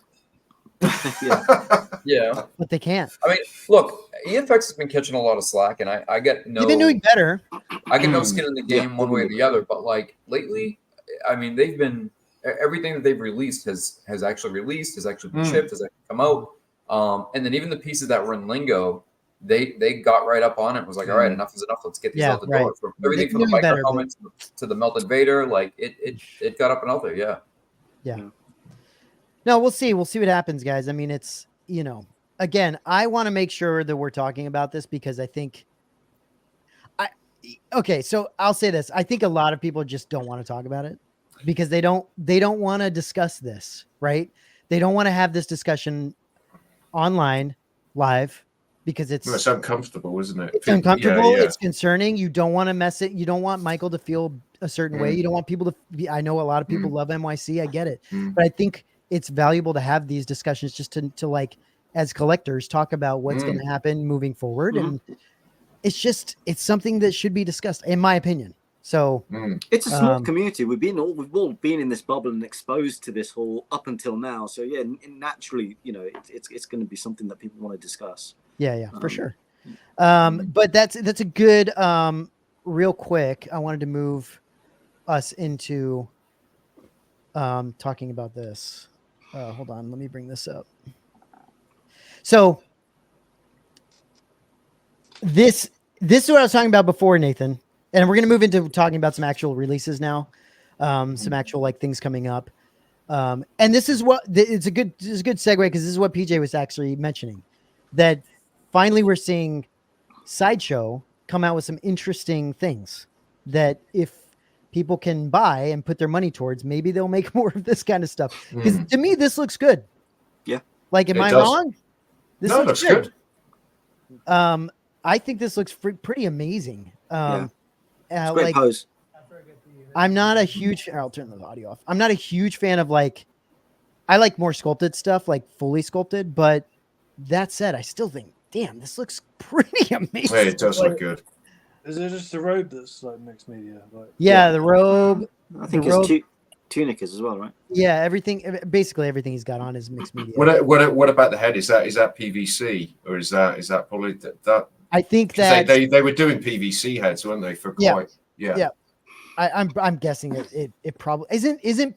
Don't they do the PVC because it's easier to get the likeness? Yes, yeah. I mean, right? if that was a statue, that would be a lot softer. That looks like a hot toy, like scaled up. It's that it looks that good. That good. I would say the eyes to me look a little bit. If you look at the eyes close up, it's a little bit, but that might be something they can. Great pose. Dude, I think the pose. Yeah, I was just gonna say, amazing pose. The pose is crazy, man. Like they really did an incredible. Let me see if I can get. I'll tell you the other thing with Sideshow as well. I think their pricing's pretty good. I've got to say, with some of the stuff they're releasing at the moment, I would love it. I would love it to go back to. I think we all want it to be what it was like sort of 10 years ago when they were doing, the Dewback, the Tom. Yeah. A load of like obscure stuff as well. Some of the characters that they were doing, certainly in 1/6 scale as well. And actually, just on that comment that PJ made about voting with your wallet, sorry, it reminded me about the discussion that we had just about the Master of the Universe stuff. I think most people don't collect everything, right? There's people who kind of perhaps only collect a few characters from a particular line, particularly if you're collecting from multiple IP. So naturally you're going to go for the Vader of them all, because they're the iconic characters, much like He-Man and Skeletor are the iconic characters in Master of the Universe. Right. And so I think it becomes quite difficult, unfortunately, for some of these more niche characters. Not that Mace Windu's niche, but I guess in the grand scheme of things, I get what you're saying. With the plethora of characters you can have out of Star Wars, inevitably there's going to be characters you just have to pass on. Yeah. Depending on what the collection looks like, right? Especially when you have, 30 maquettes sitting behind you. Like there's only 30 Regal robot maquettes. There's only so much space you could have for, a statue like this, no doubt. And that's the tough part, is that you do have to have a reason. You're right. You do have to have a reason to get a tertiary character or some sort of character around, something else. But I will say though, I'm happy to see Sideshow stepping up their game. I think their last line of Star Wars statues, which wasn't super long ago, but their last line wasn't that great, right? Am I wrong? I think there was a couple that were pretty good. Yeah, I think their Ahsoka was quite good, and I think their Fett with the. Well, I'm not even saying that. I'm saying even the main character. Like, what about Leia, Han? Okay, those were not great. Yeah, those are not super great. I agree with you. The Ahsoka was pretty solid. Yeah, they've come out with some okay things from there. But let me see. This guy Curtis saying, I think that the pose may be the pose from when. It is. Yeah. I can't wait for the new Sidious. Are they making a Sidious to go with this, or is it going to be a totally different thing? Oh, he's talking about the Hot Toys. Yeah, I think he's talking about Hot Toys. Yeah. But yeah, no, this is definitely that pose. It looks fantastic, and I think the lightsaber lights up, I believe, which is awesome as well. It's sizable. It's it's nice size. The base I think is really nice. They've gone really crazy with some bases in the past, and I think I don't like but it is a diorama base, isn't it? It looks like it's the Jedi Temple as some form of diorama just in the kind of corner. Yes, but even some of their mythos line, they've gone a little too far, in my opinion, with the bases. The bases have kind of gone a little too crazy, and this is nice. It's very simple. It's like the droid, the broken droid on the base, which you love, Matt. All the time. They're always killing droids on the base. This is another one that looks pretty impressive. Yeah, it's cool. They got the switch out sculpt on this, haven't they? I mean, that's pretty good. That does look good, doesn't it? I mean, that's pretty amazing. I honestly wish somehow in some crazy universe that this was a 1/6 scale that head would fit the current or the old Mythos statue, and you can switch the heads out, because that looks incredible, dude. That looks really good. It does look good, yeah. And I don't think they've shown what it looks like. I don't think they've shown on the statue what the Ewan McGregor version would look like. No, I've only seen it in pictures. But that's huge. That is huge, isn't it? Look at it's quarter scale, isn't it? They've gone from 1/5 to a quarter with this particular version. That's pretty amazing, though. I mean, Nathan, does this doesn't tickle your pickle? Well, I mean, I've had the Sideshow Mythos Obi-Wan 1/6 scale figure. Yeah. Which I loved. But I think they essentially used that as a base for the Kenobi show, for what he looked like. Yeah, right. So I didn't think I needed both. And again, I didn't really know where to put him, but it was always a good figure. Yeah. I do like all the stuff, and dude, this looks good. Like this looks great head as well. And were you saying, Jason? No, I was going to say, I'm curious what Nathan was saying. So remember when we first looked at this, Matt? I said, as amazing as it looks, I'm wondering if some people are going to find it as a redundant piece. So, I mean, you did basically just answer that, right, Nathan? Because you're like, well, if I get this as good as it looks, I basically have two of the same ones. Yeah, sure. Yeah. Technically, right? And also, is sort of a display piece on his own or something. Really, there's nothing really to put him with, I guess. But even with the Mythos one, I know people that's the only statue they've got. You know, it's like they're going to have one statue. It's the Mythos Obi-Wan. So I think it's one of those things which you could potentially just have on its own. I can't think of a piece that would accompany it. Gosh, that looks good though, man. Whew. I like I said, I like more the full sculpted stuff. Yeah. Like the Mythos was sculpted, right? That was fully sculpted. Yeah. I really like that look, and so I kind of prefer that. But damn, it still looks really good, dude. Like, congratulations to Sideshow. They did a great job. Yeah. This is the other one that's just Jesus. It's crazy. I mean, that's huge. You know, it's like freaking Cheetos coming out of his jetpack. If the fire wasn't so bright, I actually appreciate this stance and this pose. It's a pretty amazing pose. Like it's really cool how they did it. Especially for his armor, because the armor is very like, you know, it's got all the angular what's the word I'm looking for? Help me out. Why is he in the air though? Angular angles. I guess so, yeah. The jetpack. Oh, it's a jetpack. Oh, okay. Dang, that is crazy looking, dude. I think if it wasn't so tall, I probably would consider it. It's tall. It's tall, dude. Hold on. Let me play devil's advocate. This is a perfect example. That's Sithcast, that's PJ, right? Yeah. This is a perfect example of what PJ is saying.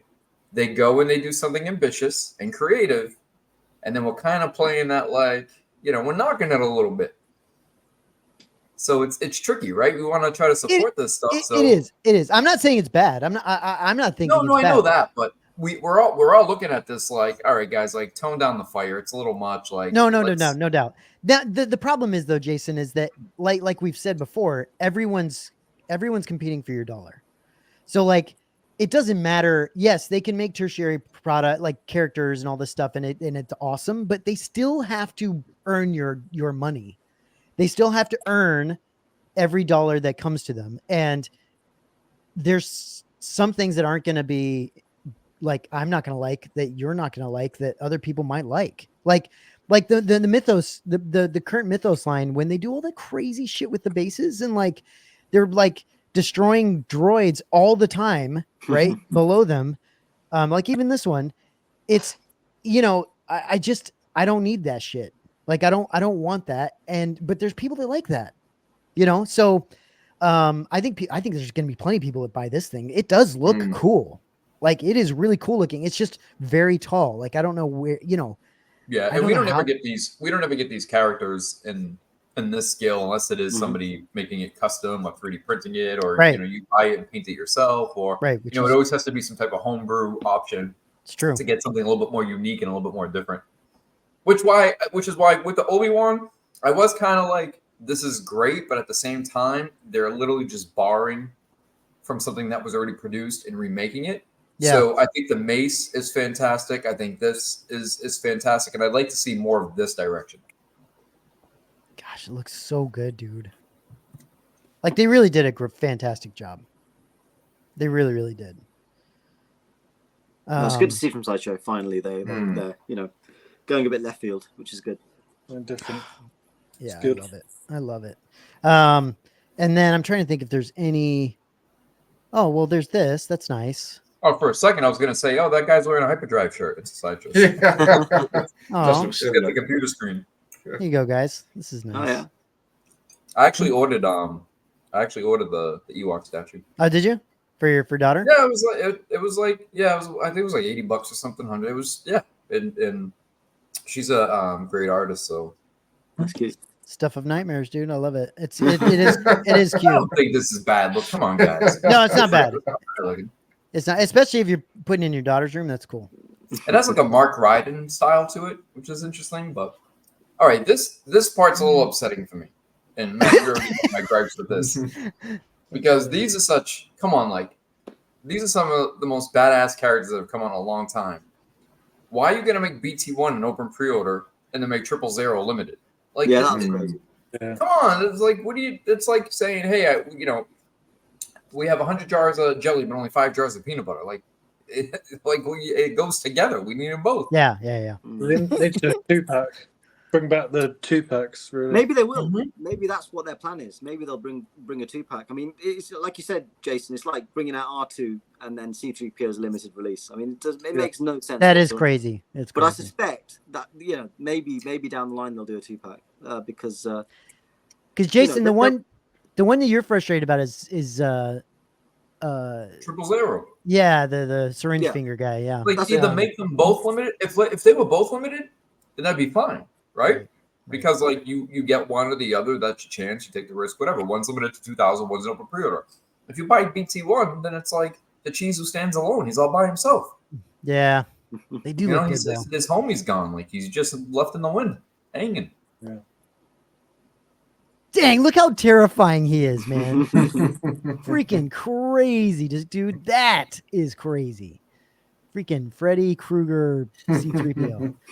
I love it. It's just so badass. I love it. Nathan, did you pick up any of these special order ones at all, or not these ones? I got a couple of the other.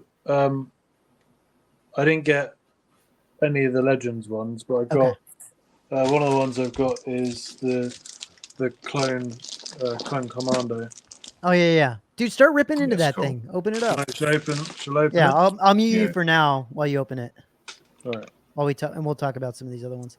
The other thing is, I like some of these limited pieces. What the good part is that you order them and you have them within like a month or two. Because the only time that ever happened, that's cool. That's kind of cool. That's cool. Remember, like the con exclusives, you were able to like go and pick it up and walk out with it, like Darkside Anakin and the Sith Trooper. But that hasn't happened in a long time. And I tell you, man, when there's a cool figure, the last thing you want to do is wait 2.5, 3 years. Imagine Tom releasing a maquette and being like, "Hey guys, we got pre-order Tuesday, but it ain't coming out to 2027." Like, seriously, that's craziness. You're so excited for the thing, like busting at the seams to get this on your shelf, and then you get to wait forever for it.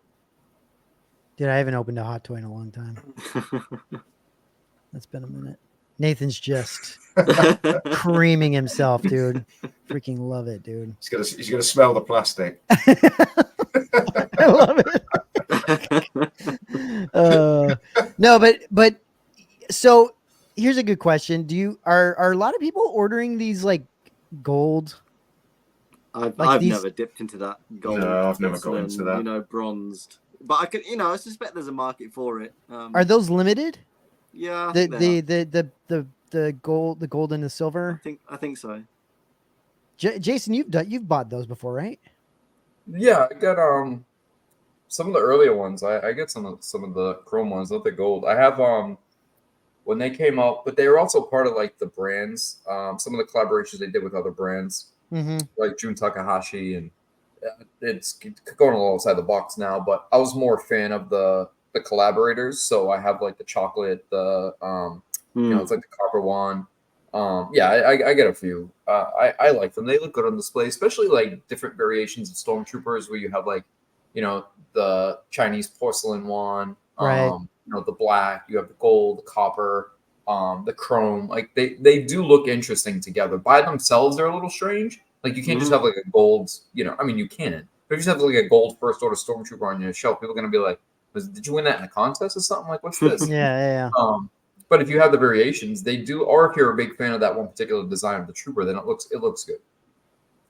I'm surprised they haven't done a FET yet in the chrome or anything, because I mean that would sell. That would sell well. I love that. That would, yeah.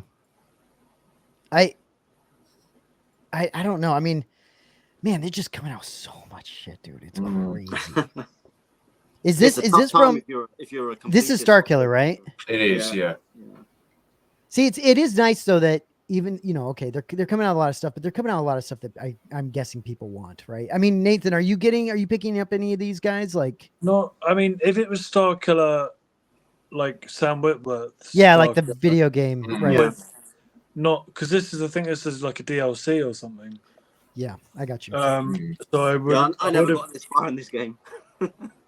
No, yeah, but so I don't think I would. Revan does appeal to me, but again, it's like he wouldn't go with anyone, and also yeah, I get that. Space. So you're more light side collector, right? Than anything else. Yeah, I mean, it depends. You know, I mean, obviously clones and Jedi, but because I mean, you cosplay as Andor a lot, so yeah, I'm just so annoyed that I just have to be Andor because they won't do a Hot Toys Andor. That would actually be cool. I'm surprised they haven't done that. Yeah, that's an odd one they haven't. Like, done why yet. not, dude? Andor would be freaking great. Did you open? Cool. You open one of them? Yeah, I mean, there wasn't much to it. There was a couple of hands and How do you like it? It's cool. Yeah, it's cool. Like, it's basically because he's a commando. It's the Hot Toys Hunter from the Bad Batch. Okay, the same figure, different helmet.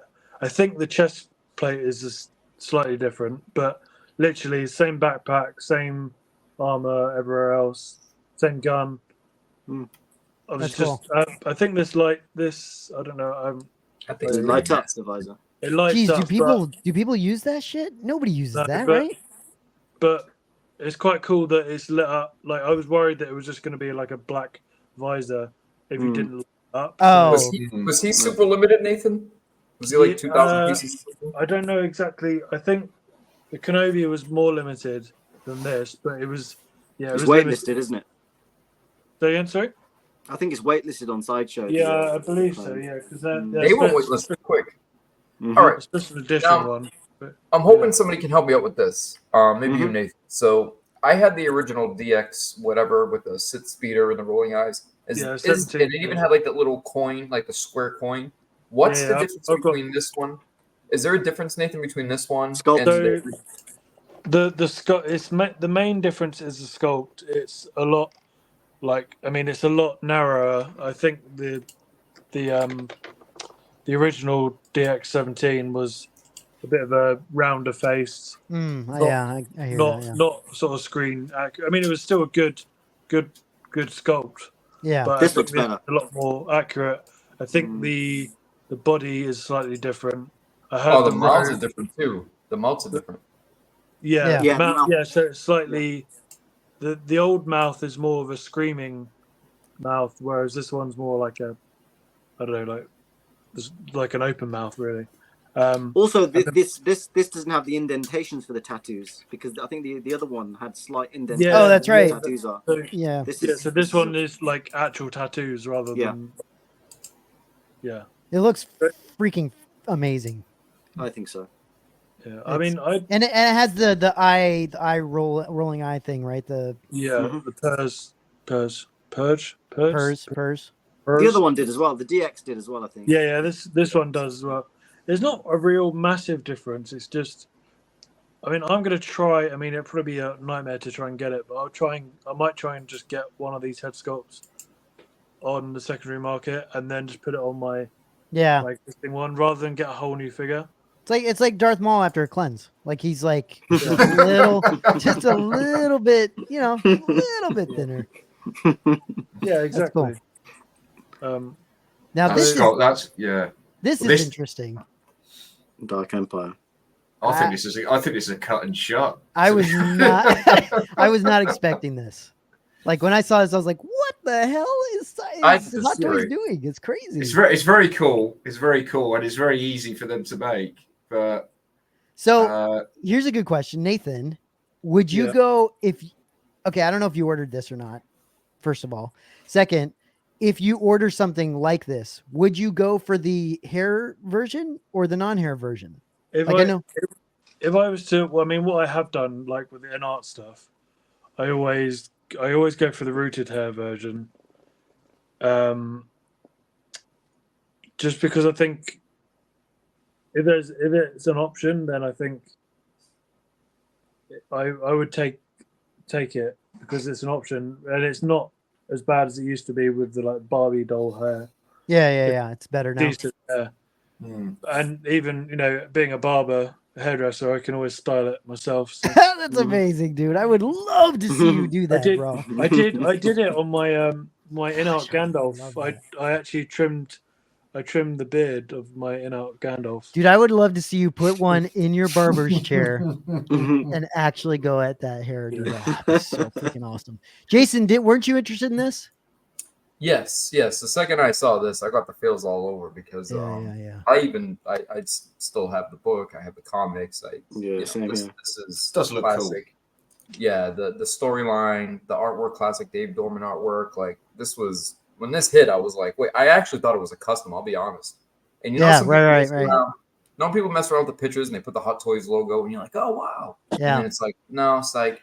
I thought it was one of those. I was like, oh yeah, right, a Dark Side Luke exclusive. Is this the first time they've dipped into the comics, or no? Have they done that before? Yeah, they've done the video games, but they've never done the comics before. Okay, yeah. So they have a few video game characters. Well, apart from 3-0, right? 3-0 is a comic book character. Well, but that was like a long time ago. They all got released at the same time. Yeah, so I think it's a new thing for them. So even with the 3-0 and BT1, I was like, oh, this is amazing. But again, I thought they were like customs or fake. And then I think it was actually Chris who told me. Chris was like, hey, it's on, like, go and look on Sideshow, it's on there. And I was like, oh wow, okay. So is that why it's called the Legends line? Is that what it is? Is that their new They I saw something that I think is Hao Chan, the CEO of Hot Toys. He apparently has been a fan of the comics for forever, and apparently it's been a long process trying to convince Disney to try and do to dip into that. Yeah, I think he sort of said once they said he could do Revan and some of the more well-known ones, but and then he tried to get this because this was his favorite version of Luke, I think. So, but it's interesting that at the same time that this release, Hasbro released The Last Command, a set of figures from The Last Command, which was the third novel from the original Timothy Zahn series of novels. So that released around the same week. So maybe Disney have just allowed. Yeah, maybe Disney. Yeah, maybe that was it. Yeah, it was like Green Knight. That's a cool pose. Mm-hmm. Yeah, I like that. It's pretty sick, man. Like it's I mean, cool one to have, and you could have this on its own, couldn't you? Really, it's. I mean, straight up, is it just like bottom half? Did they just take a Darth Vader and put Luke Skywalker on the top of it and put a cape on him? Is that all they did? I think it's easy for them to make this one, but I mean, I was going to say, don't really need. It's mainly the head sculpt is the only new part. Really. It's crazy, man. I know, but guys, keep them very cool, right? It is an easy rehash to an extent, but they have to get the proportions right. Yeah, they do have to. Vader's much bigger than Luke, so the cod piece has to be sewn and cut down. The pants, the top, the torso, everything has to be sort of evened out to look get that cod proportionally correct. I don't. I know the sculpt. I mean, not the sculpted. The whatever they call it, the real hair. In art, more expensive and more limited, but it's still. I still don't think Hot Toys should have real hair. My opinion, but I just think they're odd. Even the Anakin one was weird. Yeah. They're better. They're definitely much, much better than they were when they did like Black Widow. Black Widow looked like a Barbie. Sure. Because the hair was like very stiff looking. But oh my gosh. Hold on. Let me bring this up real quick. It would be interesting to see because we've not seen a rooted hair from Hot Toys yet since InArt started doing their rooted hair stuff. Hot Toys have supposedly upped the game. Yeah. No one's actually seen one like in person. Not production. We haven't seen a production one, have we yet? No, because they've got this like artisan lines that they've got. Yeah. I think Anakin and like what's the name from Scarlet Witch? Scarlet Witch. Have they also done a Loki and Loki? Yeah, that was just announced the other day. The Loki looked great. And man, that thing went fast. Yeah, that thing sold out quick. The artisan version, or just both, or I don't know what versions they did, but the InArt version went fast. Yeah. I wanted to talk about this real quick before we jump off. Sure. So this is right down Tony's collecting setup here. So Tony, I'm getting you guys ordered the this whole one, right? With the No, I'm not getting this one. No, you're not getting this one. No. It's okay. It's just doing original trilogy. Good. So you are limiting yourself a little bit. Mm-hmm. Yes. Yeah. I mean, I as fantastic as this looks, I've It got. does look good. I'm not. This is good. I can't. I just can't. And this not into the character. Like I was saying, Tony, this is where the pictures, I think, are at least like that's better. That's fantastic. The artwork on these ones is great. Yeah, definitely. They're great. And I think much better. I think Tony has a really nice, smooth signature, which adds to the overall displayability of it. Like everything about this just comes together as a nice little package. Mm-hmm. And this sold out within a few hours, didn't it? Yeah, it was a quick. I mean, I was expecting. There's a lot of prequel fans out there, and as polarizing as a character as Jar Jar is, it is. You know, there's going to be a lot of people that are going to want him. They're going to want him. Nice. Yeah. Nathan's wearing the Jar Jar t-shirt. The Jar Jar. Had to get it for the Phantom Menace anniversary. And the skull, and you know, you're going to get it's an immaculate representation from Regal, as you'd expect with all the other maquettes. They're all bang on, all of their products. It reminds me, actually, the sculpt reminds me of some like the Ree sculpt and like the Klaatu and the Weequay in just terms of detail, skin texture, paint layers. Even though they're from two different eras, you know, not all the Return of the Jedi ones are sort of, you know, blobs or anything like that. So a lot. Well, these ones, a lot of these ones, even though I'm not a huge fan of the maquette line, obviously, I do think they feel more hand sculpted a lot of times, which is cool. Yeah. I like that. They had a lot more. I think they had a lot more time working on the prequel maquettes, didn't they? So they had. I mean, the Return of the Jedi ones, they were knocking them up in the lunchtime, you know, at night, and you know, and some of them, you know, I've listened to some of the interviews Tom's done with, I think, with Nine Num. I think they were just pushing the clay around. You know, they were literally they weren't working to any plan. You know, there was an outline of a character and they were just pushing play around until they found something. Whereas this, I think they were probably working off maybe sketches or something, I don't know. But it's amazing. It's incredible. You know what though, we were saying this, I think Jason, when we were talking at one point, we said this, that it would have been cool if they had made a version with all three of them. Just like they did with the Tauntauns. I think that would have been cool. Kind of seems like I don't know, maybe they couldn't, but it kind of seems here's the thing. I was like you were about to say, man, it's like a missed opportunity. But then again, there's a small chance that they might actually release the other two, or there's a small chance that they might not have been able to release the other two. Right. That's Well, maybe they wanted to test the waters with the prequel maquettes, because I guess they don't know whether, you know, there would have been such a, you know, a massive desire for something like this, but it turns out there is. So yeah, maybe down the line they will revisit.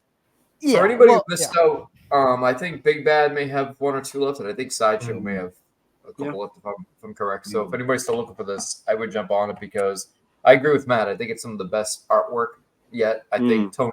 I'm very big on, like, there's nothing worse than a signature plaque when the person signs really tiny or really messy, or, you know, I just think everything that Tony does is very just very elegant.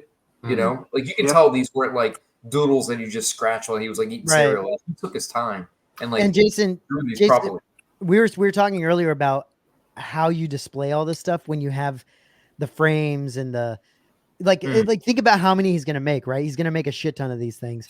So he makes a freaking buttload of these freaking maquettes, and then on top of that, you have the plaques, you have the possibly the legacy edition frames and all this shit that you got to put in there. Like, that's a lot of stuff to display. Like, that's a lot. So it is. It's difficult. I mean, jeez, dude. What, like, if you were just gonna have one or two, it's no big deal. But when you're collecting the whole line. And not every, you know, the originals didn't have these legacy editions, right? So you know, if you're going to jump on the legacy editions, you're going to have like a bunch of maquettes which never came with a sketch, and now you've got a bunch that do. So already you're starting from a kind of a bit of a disparity, and then it's just it is quite a challenge to display them, particularly if you don't have a lot of space. Yeesh.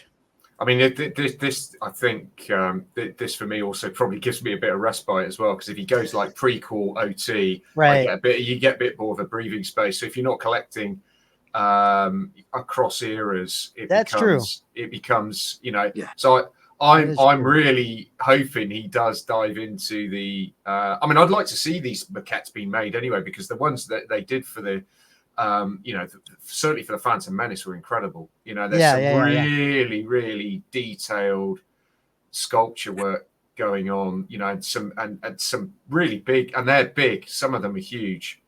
You know, but it's great that this feels like a fully realized character.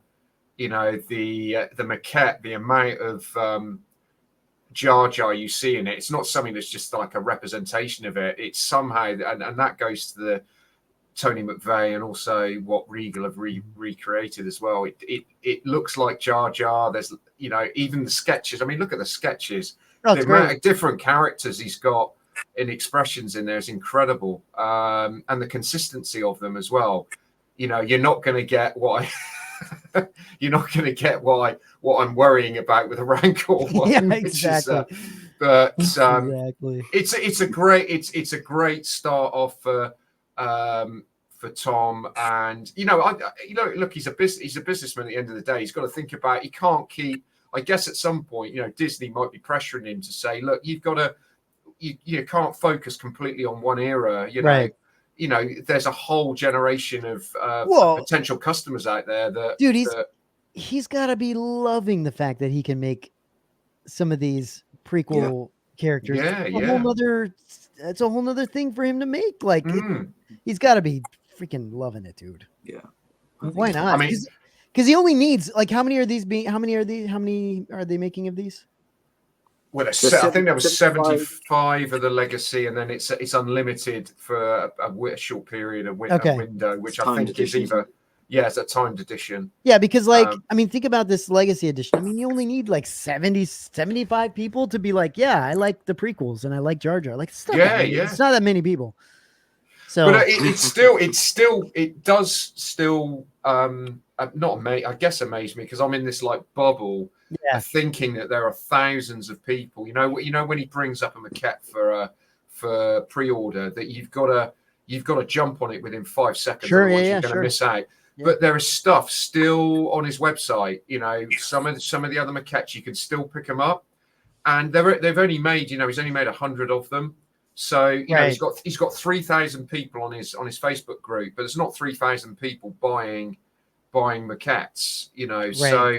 There's still quite a narrow. I still think it's quite a narrow window at the moment. I mean, obviously that probably grow as he expands out. But my concern is the bigger stuff is like, you know, I can't, you know, jump. You know, you buy 5 maquettes a year. That's $2,000 or whatever it is. I mean, it's a lot of money.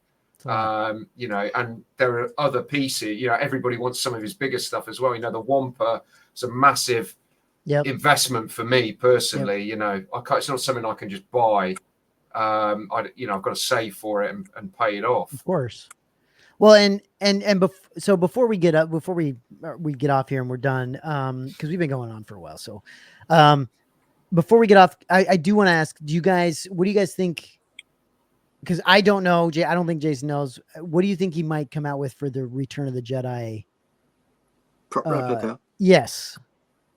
I mean, Any ideas? Because the only idea that we've come up with, Tony and I have spoken about this a little bit behind the scenes as well. The only idea we can come up with is a Ewok spear. That's what I thought of. I think he said the clues he's given is it's not a creature. Yeah. It's not a bust. Signed by an actor. And it's signed by an actor. Yeah, I think they're the only 3 clues that he's given us. Do you think it's a Wicket spear? Well, given he did the gaffy stick, we thought perhaps I think so. I mean, it could be a Wicket spear. It could be, you know, one of the other. I mean, the price as well is, what did he say? It was 1,300. I mean, you could go, well, is it a vibro axe off the skiff?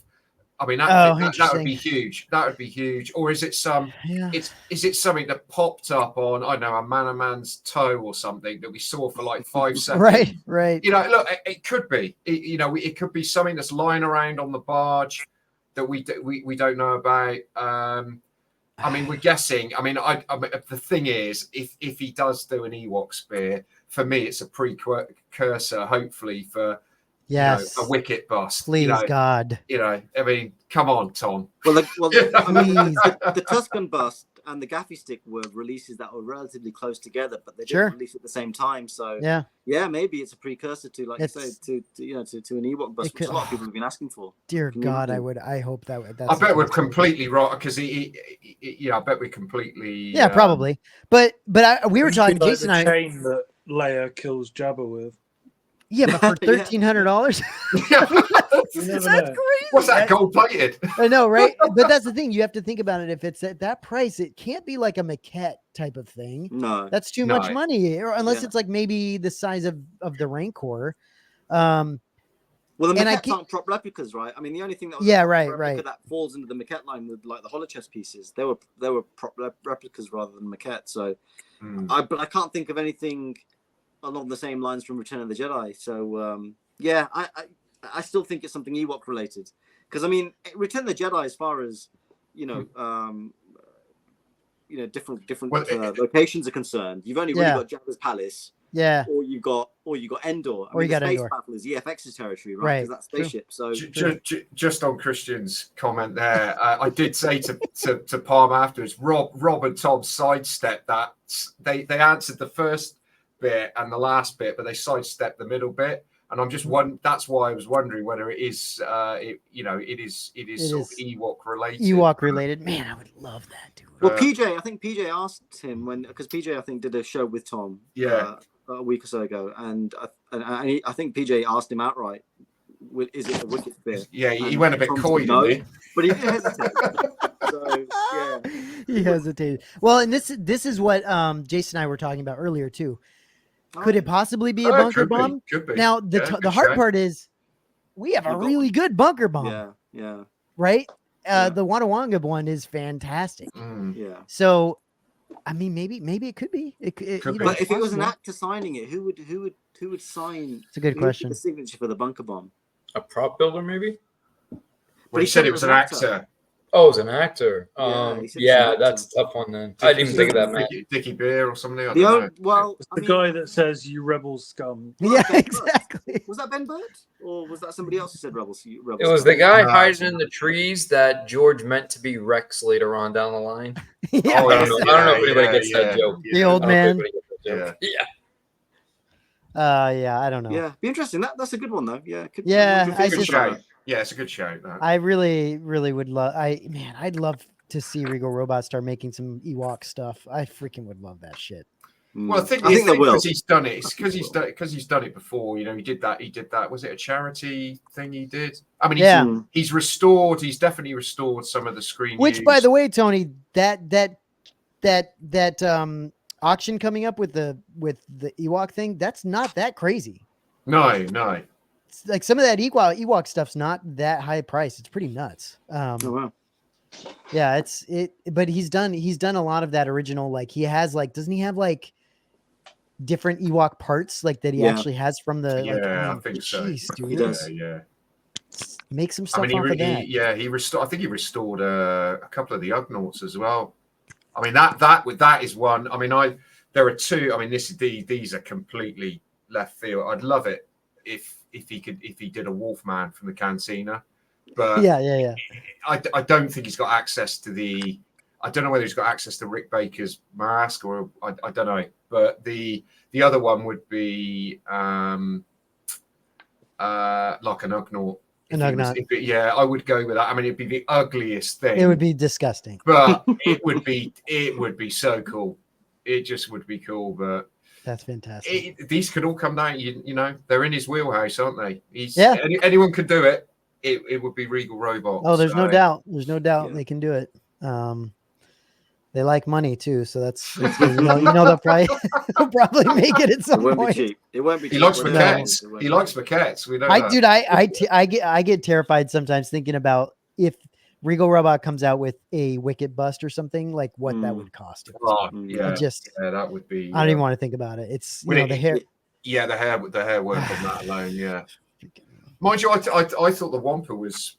I mean, considering it's not cheap, but I thought that was actually pretty reasonable. Yeah, considering what has gone before, and there's Yeah, I the thought tough part about Wicket, let's say, is how do you make that and still make the head piece? How do you make it? How do you finish it off? Basically, yeah, like do you have to make it a full on like bust, or can you make it just a head? But still, how does that work? How does that look? You know what I mean? Because like his head covering goes almost to the bottom of his it goes. It does, Yeah. So how do you? What do you do with like that's? It's a difficult one. For But sure. he might not do Wicket either. I mean, there's plenty of others. He might go with a complete completely cool. different. Tebow would be cool.